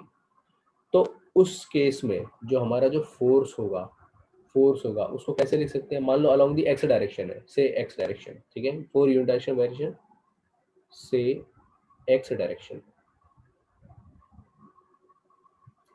So F will be D upon D x, that is P dot, चलो बात समझ में आ रही है, ये कर लेंगे, मतलब इसमें कुछ ऐसा सच कुछ खास नहीं है बताने का, अरे बताओ समझ में आ रहा है। दूसरा point, Yes, sir. Second point also, अगर वो डाइपोल पूरा का पूरा उठा लिया हमने and the dipole is placed in the direction of field, in the direction of electric field, dipole को इलेक्ट्रिक फील्ड की डायरेक्शन में ही रख दिया, मतलब ऑब्वियसली यूनि डायरेक्शन वाले केस में ही रख सकते हैं, मान लो यहाँ पे तो इलेक्ट्रिक फील्ड की डायरेक्शन ही अलग अलग है तो हम रख नहीं सकते, है ना, ऑब्वियसली यूनि डायरेक्शन वाले केस में ही रख सकते हैं, उसमें अगर डाइपोल को आपने रख दिया तो बताओ कितना फोर्स फील करेगा, ये ऊपर वाला, अब इसमें भी PE cos 0 हो जाएगा और P हमारा फिक्स होता है तो वेरिएशन केवल E में आ रहा है, तो दैट विल बी PdE/dx, बोलो बात समझ में आ रही है, मतलब ऑब्वियसली इसी का ही पार्ट है वो, यूनि डायरेक्शन वाले का पार्ट है वो, ठीक है, तभी आप रख सकते हो, ऐसा नहीं है कि इलेक्ट्रिक फील्ड तो चारों तरफ डायरेक्टेड है फिर कैसे कर पाओगे। आई hope it is clear. Yes sir. Yes, sir. इसको लिखो जल्दी, नोट करो सब लोग, जिसने नहीं किया है कर लिया है तो बहुत अच्छी बात है।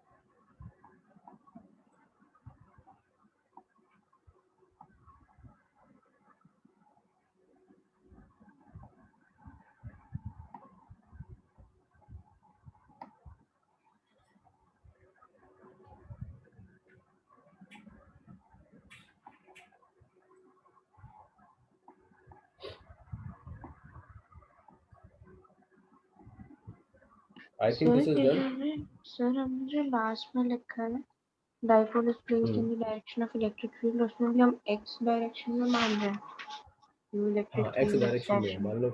हाँ हाँ, मतलब ये जो सेकंड पार्ट है ना, it is the part of first part, 0.1 से 1 ही का पार्ट है, ठीक है, 1 का ही पार्ट है ये, 1.1 का सब पार्ट कह सकते हो, ठीक है। ये नोट कर लिया अभी सभी ने? सर मेरे को एक डाउट था बोलिए सर, अगर बोलो क्या हम लोग ये कह रहे हैं कि electric field at a point is E, and sir ऐसे तो हो नहीं सकता कि डाइपोल एकदम एडजेसेंट रखे हो, दो चार्जेस दो एंड्स ऑफ डाइपोल। डाइपोल सुनो सुनो सुनो, डाइपोल के जो बीच का सेपरेशन 2a होता है ना, डाइपोल के जो बीच का सेपरेशन 2a होता है, इट इज ऑलमोस्ट नेग्लिजिबल, बहुत छोटा सेपरेशन होता है, ठीक है। तो we don't consider that change. मान लो जैसे देखो एक क्वेश्चन देखो, एक मिनट, आपका डाउट दूर हो जाएगा, ठीक है। देखो यहाँ पे मान लो एक वायर है, ठीक है, ये एक वायर है, it is infinitely long wire, और इस So वायर your को मैंने मान question लो है ना? हाँ हाँ, ये लैम्डा कूलम पर मीटर ऐसे करके 4 डेंसिटी है इसकी लीनियर वाली, ठीक है। इससे लगभग कुछ सेपरेशन पे, ठीक है, at a distance l from this. अब देखो क्वेश्चन में क्या लैंग्वेज है, प्रियांशु देखो ध्यान से समझना, ए वाटर, सारे डाउट क्लियर हो जाएंगे इसी में, ए वाटर मॉलिक्यूल जो कि डाइपोल होता है H2O, ठीक है, is placed at distance l from the line charge. अब बताओ इस स्टेटमेंट का क्या मतलब है? ये क्वेश्चन है, मैंने अपने पास से नहीं बनाया है, आया हुआ question. The water molecule is placed at distance l from the line charge. अब आप कंफ्यूजन में आ सकते हो, समझ रहे हो नहीं कि क्या कंफ्यूजन हो सकती है कि सर ये डाइपोल वाटर मॉलिक्यूल का इस तरह से बनता है, HHO ये तो बनता है, तो अभी Yes, एल sir. सेपरेशन यहाँ तक की है या यहाँ तक की है या कहाँ तक की है, इजंट इट? समझ में आ रहा है? Yes sir. तो इसमें अज्यूमशन होती है, क्या अज्यूमशन होती है कि डाइपोल इज वेरी थिन, है ना, बहुत छोटा सा है, तो डाइपोल की सेपरेशन बस इतना याद रखो, डाइपोल की एम्बिग्यूटी है, मतलब इट इज नॉट क्लियर, समझ रहे हो, it is not clear, it is approximated कि ये बहुत छोटा होता है डाइपोल, तो ठीक है, यहाँ से यहाँ तक की सेपरेशन एल है, तो डाइपोल तक की सेपरेशन एल है, इट इज नॉट। देखो जैसे मान लो ये ऐसे बना दिया, सोचो ये हाइड्रोजन होता है, ये ऑक्सीजन होता है, इसकी वैलेंसी प्लस होती है, ठीक है ना, इफ आई एम राइट, ठीक है, और ये O-2 होता है, तो इसको थोड़ा सा चेंज कर लेते हैं, ये हो गया H पॉजिटिव, O नेगेटिव, ठीक है, O नेगेटिव, O नेगेटिव, ठीक है, देन इधर इधर की तरफ H पॉजिटिव, H पॉजिटिव। तो इसको ऐसे समझो, एक डाइपोल तो ये O ऐसे बना रहा है इसके साथ, ठीक है, इसकी डायरेक्शन इधर की तरफ है, बोलो समझ में आ रहा है? एक डाइपोल ये बना रहा है जिसकी डायरेक्शन इधर के साथ होती है, इनका जो रिजल्टेंट बन रहा है वो इधर की तरफ बन रहा होगा, 2p cos theta if this angle is theta. बोलो बात समझ में आ रही है? तो ये जो डाइपोल बन रहा है ना, ये जो डाइपोल बन रहा है, अब वो डाइपोल मान लो वायर से डिस्टेंस है, तो उसका जो मिड पॉइंट है ना वो L है, तो ये उसको ऐसे हम अज्यूम कर सकते हैं। Is the point clear? तो अगर हाँ जैसे सर, है ना, करेक्ट। अब वापस आओ उसी क्वेश्चन पे जो आपने पूछा मुझसे कि कहाँ पूछा था, कि हाँ सर इलेक्ट्रिक फील्ड की वैल्यू मान लो किसी पॉइंट पर जहाँ पे मैंने ई मानी है, वो जो लिखा हुआ है, तो उसका मतलब वही है कि जो डाइपोल है बहुत छोटा है, और अगर आपको मोर अप्रोप्रिएटली सोचना है कि तो लगभग सर डाइपोल को हम यहाँ मानते हैं, ऐसे मानते हैं, it is the dipole, mid point पे इफेक्टिव मान लेते हैं, तो वहीं पर इलेक्ट्रिक फील्ड की वैल्यू लगभग वो ऐसे सोच सकते हो, ठीक है। Yes sir. कुछ आइडिया लगा प्रियांशु या वैसे ही हाँ कर दिए? सच बताना मेरे को। नहीं सर, सही बता रहे हैं। ठीक है चलिए, so that is this. So चलो इस क्वेश्चन को पूरा ही कर लेते हैं। A water molecule is placed at a distance L from the line charge, और उसकी डेंसिटी है lambda coulomb per metre. Now find, ये infinite charge है ना? हाँ जी, find the maximum, find the maximum force exerted, find the maximum force, ठीक है, exerted on the water molecule, on the water molecule, on the water molecule, ठीक है,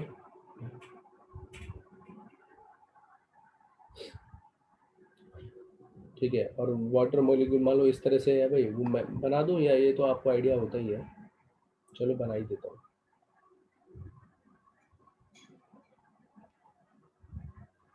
ठीक है, ये ऑक्सीजन है, ये हाइड्रोजन, ये हाइड्रोजन, ये -2, ये +Q, -2Q हो जाएगा, इस पे +Q हो जाएगा, है ना, ऐसे करके।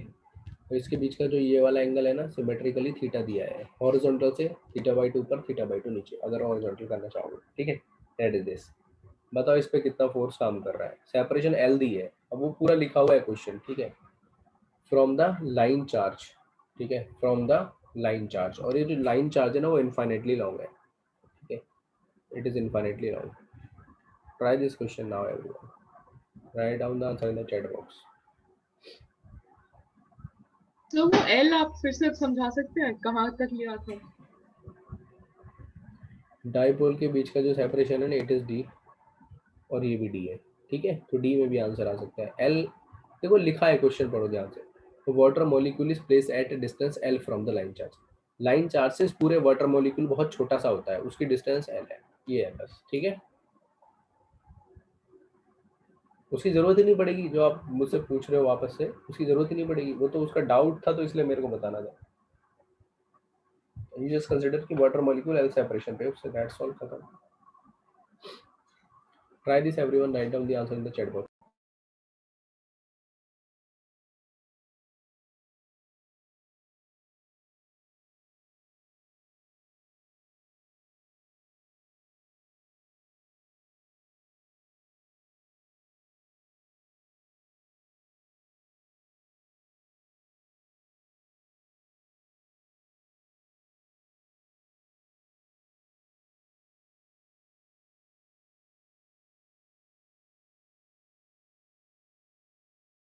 So ये थीटा दिया हुआ है ना क्वेश्चन में? हाँ, जो भी मैंने बताया सब कुछ दिया हुआ है। Q -2Q, D, theta, lambda coulomb per metre, infinity long wire, separation L, everything is given.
हाँ भाई शाश्वत आनंद, क्या लिख रहे हो भाई?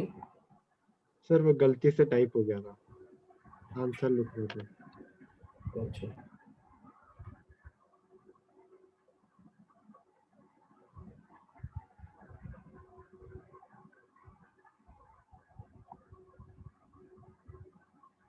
हाँ ठीक है, कुशाग्र सही आंसर है। प्रियांशु एक बार चेक कर रहा हूँ, फिर बता रहा हूँ।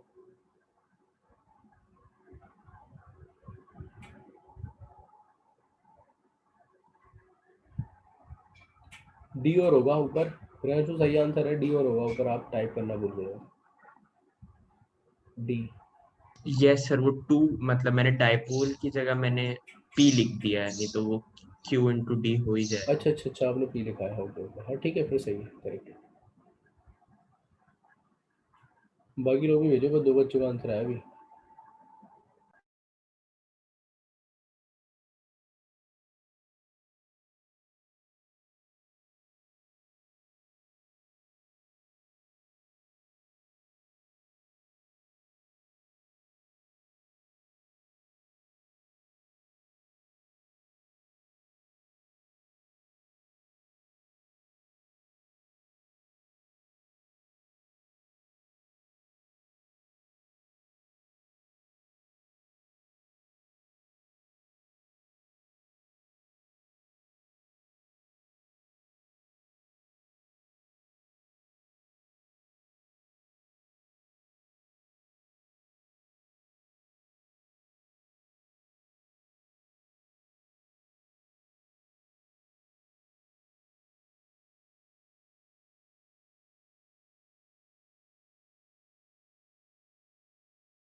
नहीं बन, कुछ तो गलती है थोड़ी सी, देख लो उसको एक बार।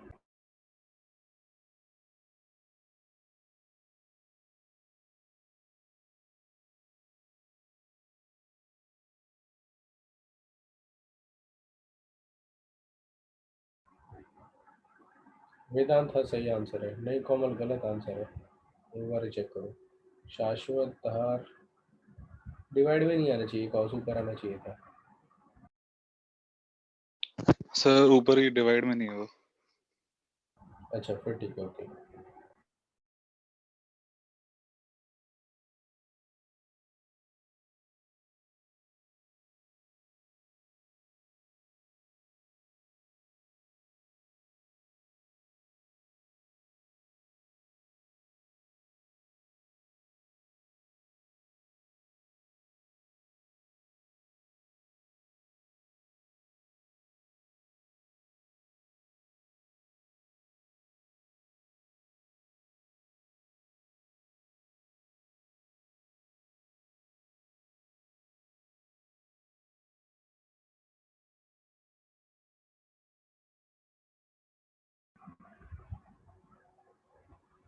ठीक है भाई, चलो देखते हैं, करते हैं इसको। देखो it is so simple question, इसका आंसर आगे बहुत बढ़िया मैच कर लेना एक बार, ठीक है। देखो भाई, तो ये जो है डाइपोल ऐसे बन रहा है, एक इधर बन रहा है, एक इधर बन रहा है, ऐसे समझ सकते हो, ऐसे सोच सकते हो कि ये तो देखो ये क्या है, ये तो वायर है भाई, इनफाइनाइट वाला, ठीक है। Plus plus plus plus plus plus ऐसे करके ये वायर है। अब इसको स्प्लिट, ये 2q है माइनस और ये ऊपर प्लस q है, तो जो डाइपोल है वो इस तरह से बन जाएगा, ठीक है। प्लस q का माइनस q के साथ, और एक और यहाँ पे माइनस q जो है उसका ऐसे करके इधर प्लस q के साथ, इट इज d, ठीक है। ये बन जाएगा ऐसे करके। ये जो एंगल है ये हो गया हमारा θ/2। तो जो डाइपोल इधर P ऐसे काम कर रहा होगा, इधर भी P ऐसे काम कर रहा होगा, तो बीच में जो डाइपोल बन गया ना वो कुल मिला के कितना हो गया बोलो, 2p cos θ/2। तो जो क्वेश्चन है ना वो इसमें कन्वर्ट हो गया क्या, कि ये तो इनफाइनाइट लॉन्ग वायर है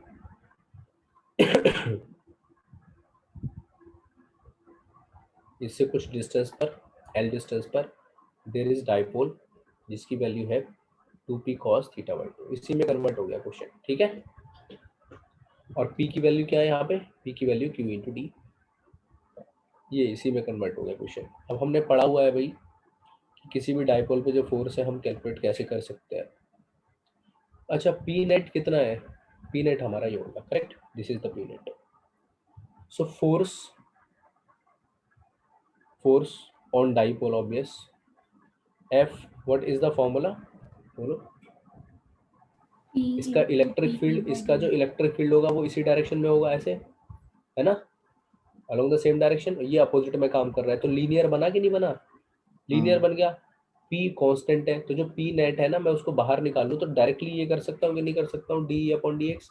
बट हाँ क्योंकि 180 अपोजिट है ना, P इधर है, इलेक्ट्रिक फील्ड इधर है लीनियर, तो वो इसका ध्यान रखना पड़ेगा कि यहाँ पे ये, तो F will be P net, it is 2p cos θ/2 -1 आ गया cos 180 की वैल्यू d/dx। तो d/dx बताओ, एट एक्स सेपरेशन, एट मान लो कहीं भी एक्स सेपरेशन पे देखना चाहता हूँ तो इसका फील्ड कितना होगा, 2k λ/x, ठीक है, दैट इज दिस। कुल मिला के f is equal to -2p, ठीक है, cos θ/2 2k लैम्डा -1/x², ये आता है कि नहीं आता है, ठीक है। सो that is this much. But हमने क्या किया है देखो, अभी इसको आगे करते हैं। सो f will be minus minus plus हो गया, दैट इज 4p की जगह रख दो क्योंकि q into D A given है क्वेश्चन में, that is k lambda it is cos θ/2 divided by x², ठीक है। हमें कैलकुलेट करना है force at x equals to l, तो force will be 4qd that is k lambda cos θ/2 divided by l²। बोलो बात समझ में आई कि नहीं आई, क्योंकि हमें इस सेपरेशन पर ही फोर्स कैलकुलेट करना था। सर हमने That's how we cos can apply. 180 क्यों लिया? क्या जी? cos 180 क्यों लिया हमने? भाई cos 180 इसलिए लिया, देखो मैं बताता हूँ, एक लाइन और लिख देता हूँ इसके ऊपर मैं, ऐसे क्लियर हो जाएगा। रुको एक मिनट। ये और ठीक है, फोर्स ऑन डाइपोल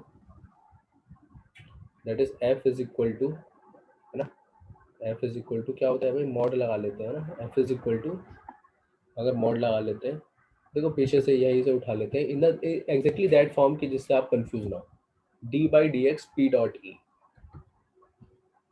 है ना, d/dx p dot e, clear. आप इसको लिखते हैं F is equal to d/dx से p is p, e is e, cos। अब what is the angle, dot product में cos आता है, p किधर की तरफ है बोलो, लेफ्ट वर्ड है, e किधर होगा, इलेक्ट्रिक फील्ड है, राइट वर्ड होगा, एंगल इज 180, दैट्स व्हाई यहाँ पे 180 रखा। p कांस्टेंट है तो उसको बाहर लिख लिया, ये p नेट है ये, ठीक है ना, p नेट, क्लियर है point, so that's how we can do. बाकी सब लोग भी नोट करो भी जल्दी से इसको। बात करते हैं हम इलेक्ट्रिक फ्लक्स की और गॉस लॉ की फिर।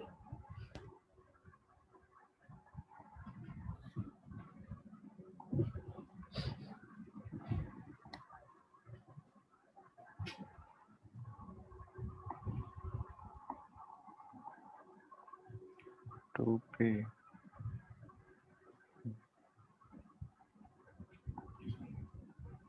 सर हमने इलेक्ट्रिक फील्ड की डायरेक्शन ऑपोजिट कैसे होगी? देखो हमने डेरिवेशन पढ़ा हुआ है एक, अगर कोई वायर है ना ये, इस पे प्लस प्लस ऐसे करके चार्ज है, तो इसका फील्ड जो है बाहर की तरफ आता है हमेशा, ये प्रूफ किया था, आप रिवाइज करना, उसकी वैल्यू 2k λ/x भी प्रूफ करी थी, ठीक है। हाँ यस सर। ओके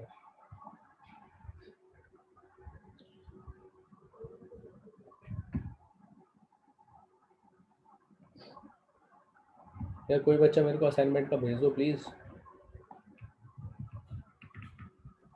मैं कर दूंगा, क्लिक कर लिया था, क्या सर सेंड कर दूंगा। यार वो उसके बाद तो ज़्यादा पेजेस है मेरे को लग रहा है, सीपीपी के बाद। सर थोड़ा सही है वो तो शायद, मतलब वैसे तो है लंबा। पेज नंबर बता दो मुझे, सीपीपी के नेक्स्ट जहाँ से असाइनमेंट स्टार्ट होता है उसका पेज नंबर क्या है, अभी है पैकेज? यस सर है, सिर्फ 48 से असाइनमेंट। और कहाँ तक है, लास्ट पेज क्या है, आंसर के लास्ट, बिल्कुल पैकेज का लास्ट, पैकेज का लास्ट 65। 48 से 65। हाँ आंसर्स जहाँ पे दिया हो। हाँ हाँ पूरा मतलब लास्ट तक। यस। तो भाई ऐसा करो, 48, 49, 50, 48, 49, 50, 51, 4 पेज कौन सेंड करेगा?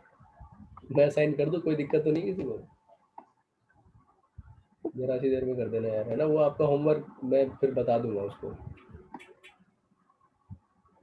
अक्षत सिंह कहाँ घूम रहे हो? सर वो लैपटॉप एकदम से बंद हो गया, इसलिए फोन से आया हूँ। ओके वीडियो ऑफ कर सकते हो। देखो सुनो, तो 41 से लेके 48 से लेके 3 पेज तो अश्विन तुम ही भेज दो, कोई दिक्कत तो नहीं, 3 पेज भेज दो, ठीक है। और नेक्स्ट 3 पेज 52 से लेके 55 कौन भेजेगा? वंशिका भेजेगी। वंशिका, वंशिका पैकेज है? सर मैं पूरा ही भेज देती हूँ। अरे ज़्यादा टाइम लग जाएगा ना क्लास का, तो इसलिए मैं, खींच ली फोटोज। अच्छा खींच लिए फिर, ठीक है चलो भेज दो तो बहुत बढ़िया है, धन्यवाद। डिजी लॉ के डिजी पैक में है नहीं, अपडेटेड नहीं है ना, या अपडेट हो गया है? मैं ग्रास्प में चलाता हूँ, ग्रास्प ऐप में, उसमें अपडेटेड नहीं है। Pranjal have you checked? Sir DG pack में तो चेक किया था, उसमें रीसेट बटन दबा के, तो अपडेट हो गया है वो? हाँ वो अपडेट हो गया, उसमें आ गया फेज 4 का बुक। डिजी पैक मतलब, अच्छा एप्लीकेशन में ही? Yes sir. ये एप्लीकेशन एंड्रॉइड में चलता है या iOS में चल जाता है? सर टैब में था फिर जीके।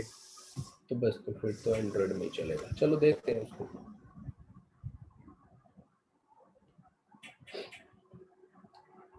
देखते हैं, ठीक है।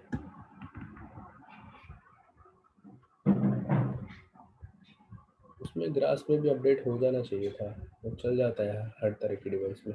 चलो देखते हैं इधर। सो हम बात करते हैं इलेक्ट्रिक फ्लक्स, ठीक है।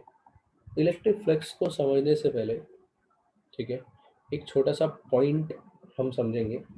वो 11th क्लास में मैंने बोला था 12th क्लास में आएगा, अगर आपको याद हो। वैसे मुझे याद है, ठीक है, कि एरिया वेक्टर, एरिया वेक्टर याद है कि नहीं याद है? मैंने बोला था 12th क्लास में एक टॉपिक आता है, उसको पढ़ते हैं, एरिया वेक्टर। यस तो एरिया वेक्टर देखो होता क्या है बेसिकली। सर ये गॉस थ्योरम से स्टार्ट कर रहे हैं हम क्या? नहीं नहीं नहीं, अभी पहले इलेक्ट्रिक फ्लक्स पढ़ेंगे, ठीक है, फिर गॉस पे जाएंगे। हाँ मेनली वही है, उसी का स्टार्ट हो जाएगा अगर आज पढ़ पाए तो, ठीक है। देखो फॉर इंस्टेंस मान लो ये एक डिस्क है, ये डिस्क है, ठीक है, इट इज़ अ डिस्क। तो इस डिस्क का ये वाला जो पार्ट है, ये ऐसे करके, ठीक है, ये फिक्स्ड है, ये फिक्स्ड पार्ट है। इसका जो एरिया वेक्टर होगा वो ऐसे ऊपर की तरफ काम करेगा, ठीक है, इट इज़ एन कैप। मतलब अगर इसकी सरफेस की रीडिंग, मेजरमेंट या जो भी वो आप लोग बोलो, ये पूरा अगर ऐसा आता है और एरिया वेक्टर एन कैप है, तो इसकी डायरेक्शन एन कैप की तरफ है, नॉर्मल की तरफ, तो मैं ये बोल पाऊंगा कि area vector that is S vector can be written as S its magnitude and n cap. बोलो बात समझ में आ रही है कि नहीं आ रही है? ठीक है। फॉर इंस्टेंस आप बोलोगे सर ये तो ठीक है, ये तो समझ आ गया। मान लो हमने कोई क्यूब ले लिया, कंसिडर इट लेट अस से कि हमने ऐसे करके एक डिवाइस बना ली। बोलो बात समझ में आ रही है? ठीक है, इस तरह का कुछ बना लिया। अब उस केस में सर बड़ी प्रॉब्लम है, इस सरफेस का एरिया वेक्टर किधर होगा भाई? इससे परपेंडिकुलर। क्यों परेशान हो रहे हो? इधर होगा। इस सरफेस का एरिया वेक्टर किधर होगा? इसके परपेंडिकुलर होगा। इस सरफेस का area vector out of the page. समझ रहे हो मेरी बात? क्या नहीं, इस सरफेस का परपेंडिकुलर ऐसे होगा, ठीक है। तो कहीं भी जो एरिया वेक्टर होगा ना, that will be perpendicular to the surface. वो मैं पहले भी बता चुका था, वैसे 11 में भी बता ही देता हूँ मैं ज़्यादातर, बट फिर भी पता होना चाहिए। जैसे फॉर इंस्टेंस मान लो एक कोई भी एलिमेंट है, कैसा एलिमेंट? स्फेरिकल, ठीक है, कोई स्फेयर है, ये देखो स्फेयर है, ऐसे सॉलिड स्फेयर मैंने मान लो ड्रॉ कर लिया ऐसे करके, जस्ट थिंक, ठीक है। तो इसमें छोटा सा पार्ट मैंने ये ले लिया, जिसका area I would say area of this छोटा सा पार्ट इज ds। तो इसकी डायरेक्शन ऐसे होगी बाहर की तरफ, एन कैप। बोलो समझ में आ रहा है? That is ds vector can be written as ds n cap. बोलो बात समझ में आई? अब ये बाहर की तरफ मतलब किधर की तरफ? Radially outward. होती है कि नहीं होती है? तो मतलब आपके दिमाग में बिल्कुल भी इसमें कुछ ऐसा कंफ्यूजन नहीं रहना चाहिए। बेसिकली एन कैप क्या है? In all these examples n cap is the normal unit vector which indicates the direction of area vector। समझ में आ रहा है? ठीक है, लिखता हूँ।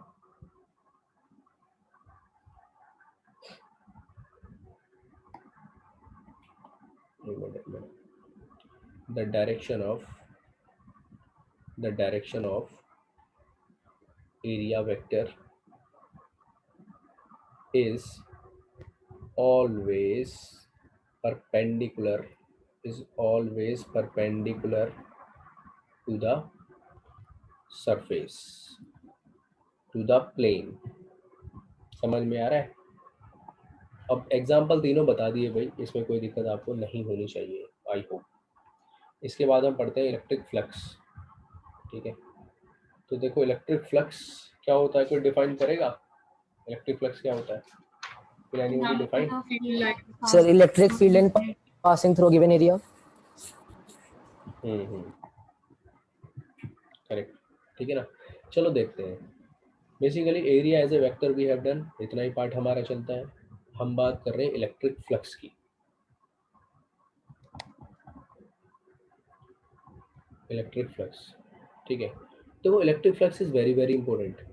इसमें क्या होता है कि आप कितनी भी फील्ड लाइन आ रही है उनका अमाउंट आपके लिए मैटर करता है। फील्ड लाइन कितनी आ रही है उनका अमाउंट आपके लिए मैटर करता है। बोलो बात समझ में आ रही है?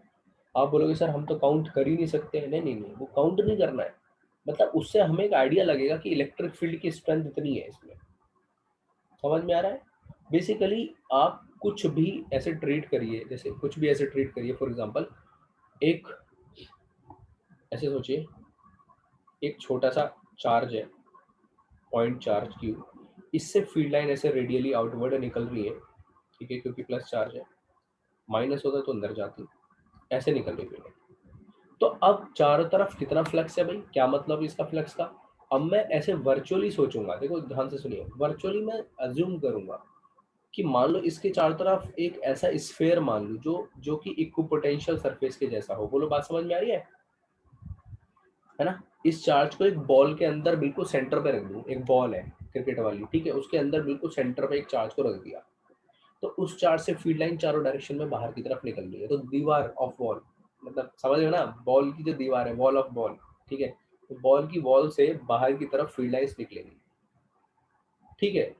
तो मैं ऐसा सोच पा रहा हूँ कि जो बॉल की जो वॉल है ना, it is just my imagination, एक सरफेस मैंने इमेजिन कर ली, उस सरफेस से कुछ फील्ड लाइंस बाहर की तरफ निकल रही है। जब भी फील्ड लाइन उस सरफेस से बाहर की तरफ निकल रही है, तो जिस पॉइंट से वो बाहर निकली, जैसे देखो ये पॉइंट है, जिस पॉइंट से बाहर निकली उस पॉइंट पर अगर मैं टेंजेंट ड्रॉ करूं अलोंग द सरफेस, तो उसके नॉर्मली निकलती है फील्ड लाइन हमेशा। कोई दिक्कत? पढ़ा था, कल भी पढ़ा था इक्वि पोटेंशियल में। तो फिर इलेक्ट्रिक फ्लक्स क्या है भाई? इस एरिया जो कि आपने अज्यूम किया, हाइपोथेटिकल एरिया, इससे निकलने वाला total amount of electric field.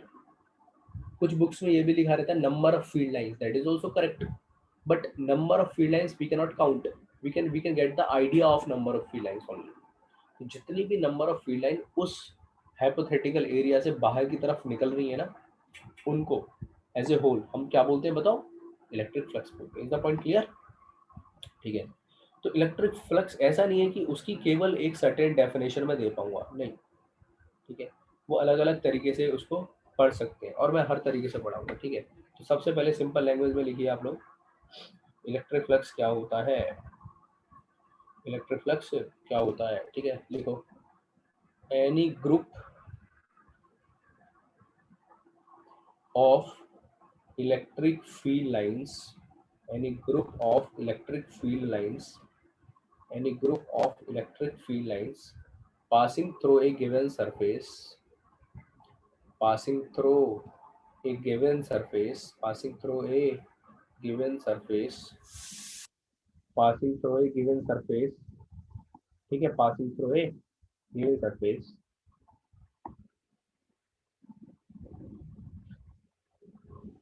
is called electric flux, is called electric flux, ठीक है। Basically it is the amount, it is the amount of field, है ना, या field lines, it is the amount of field lines, ठीक है, passing through, passing through, passing through, ठीक है, some uh, enclosed surface, enclosed surface in the sense उसने charge को enclose किया हुआ है, ठीक है। और ज्यादातर क्वेश्चन करते वक्त तो ये हाइपोथेटिकल ही है ना, हमेशा हाइपोथेटिकल होता है, इट इज टोटली हाइपोथेटिकल। चलो समझ में आ रहा है? इस चार्ट से जितने भी फील्ड लाइंस निकलेंगी ना, उनकी नंबर की काउंटिंग अगर पॉसिबल है तो कर लो, नहीं तो एक अनुमान लगा लो, गेस कर लो कि कितना अमाउंट फील्ड का निकल रहा है, that is known as electric flux. इसको पढ़ने के लिए एरिया वेक्टर चाहिए, एरिया वेक्टर बता दिया, it is the direction of area vector is always perpendicular to the surface, ठीक है। ये दोनों पॉइंट नोट करो, फिर आगे चलते हैं कैसे इसको डिफाइन किया जाता है फ्लक्स को ई डॉट डी एस की फॉर्म में, ठीक है। इसको करो जल्दी से।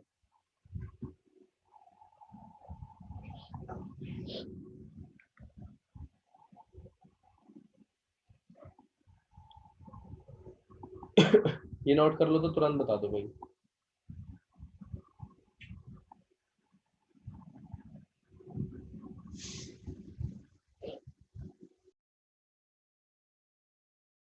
Done sir. Everyone is done it? Yes sir. Yes sir. चलो ठीक है, अभी देखो ज़्यादा टाइम नहीं है तो गॉस लॉ तो मैं नहीं पढ़ाऊंगा, बट हाँ एक मिनट में होमवर्क का थोड़ा सा आइडिया बता देता हूँ, उसमें भी पैकेज का भी वो बता देता हूँ। वापस से पहले तो HC वर्मा पे पहुँचो। HC वर्मा पे देखो कहाँ तक का लेक्चर आपको कंप्लीट करना है।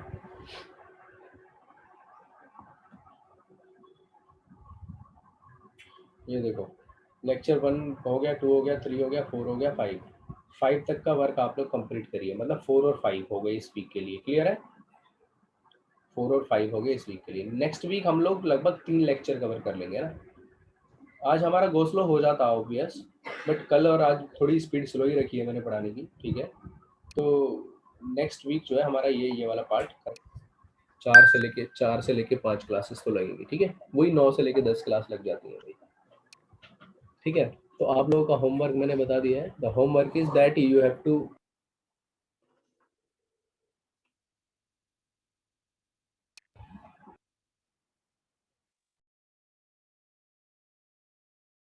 लेक्चर, और इन दोनों मैंने अच्छा 3 लेक्चर्स के लिए वो बनाया था अपलोड करने के लिए लिंक। आप लोगों ने अपलोड तो किया नहीं है, बहुत सारों ने क्लासरूम ज्वाइन भी नहीं किया है, क्यों? सर थर्ड लेक्चर के लिए नहीं था।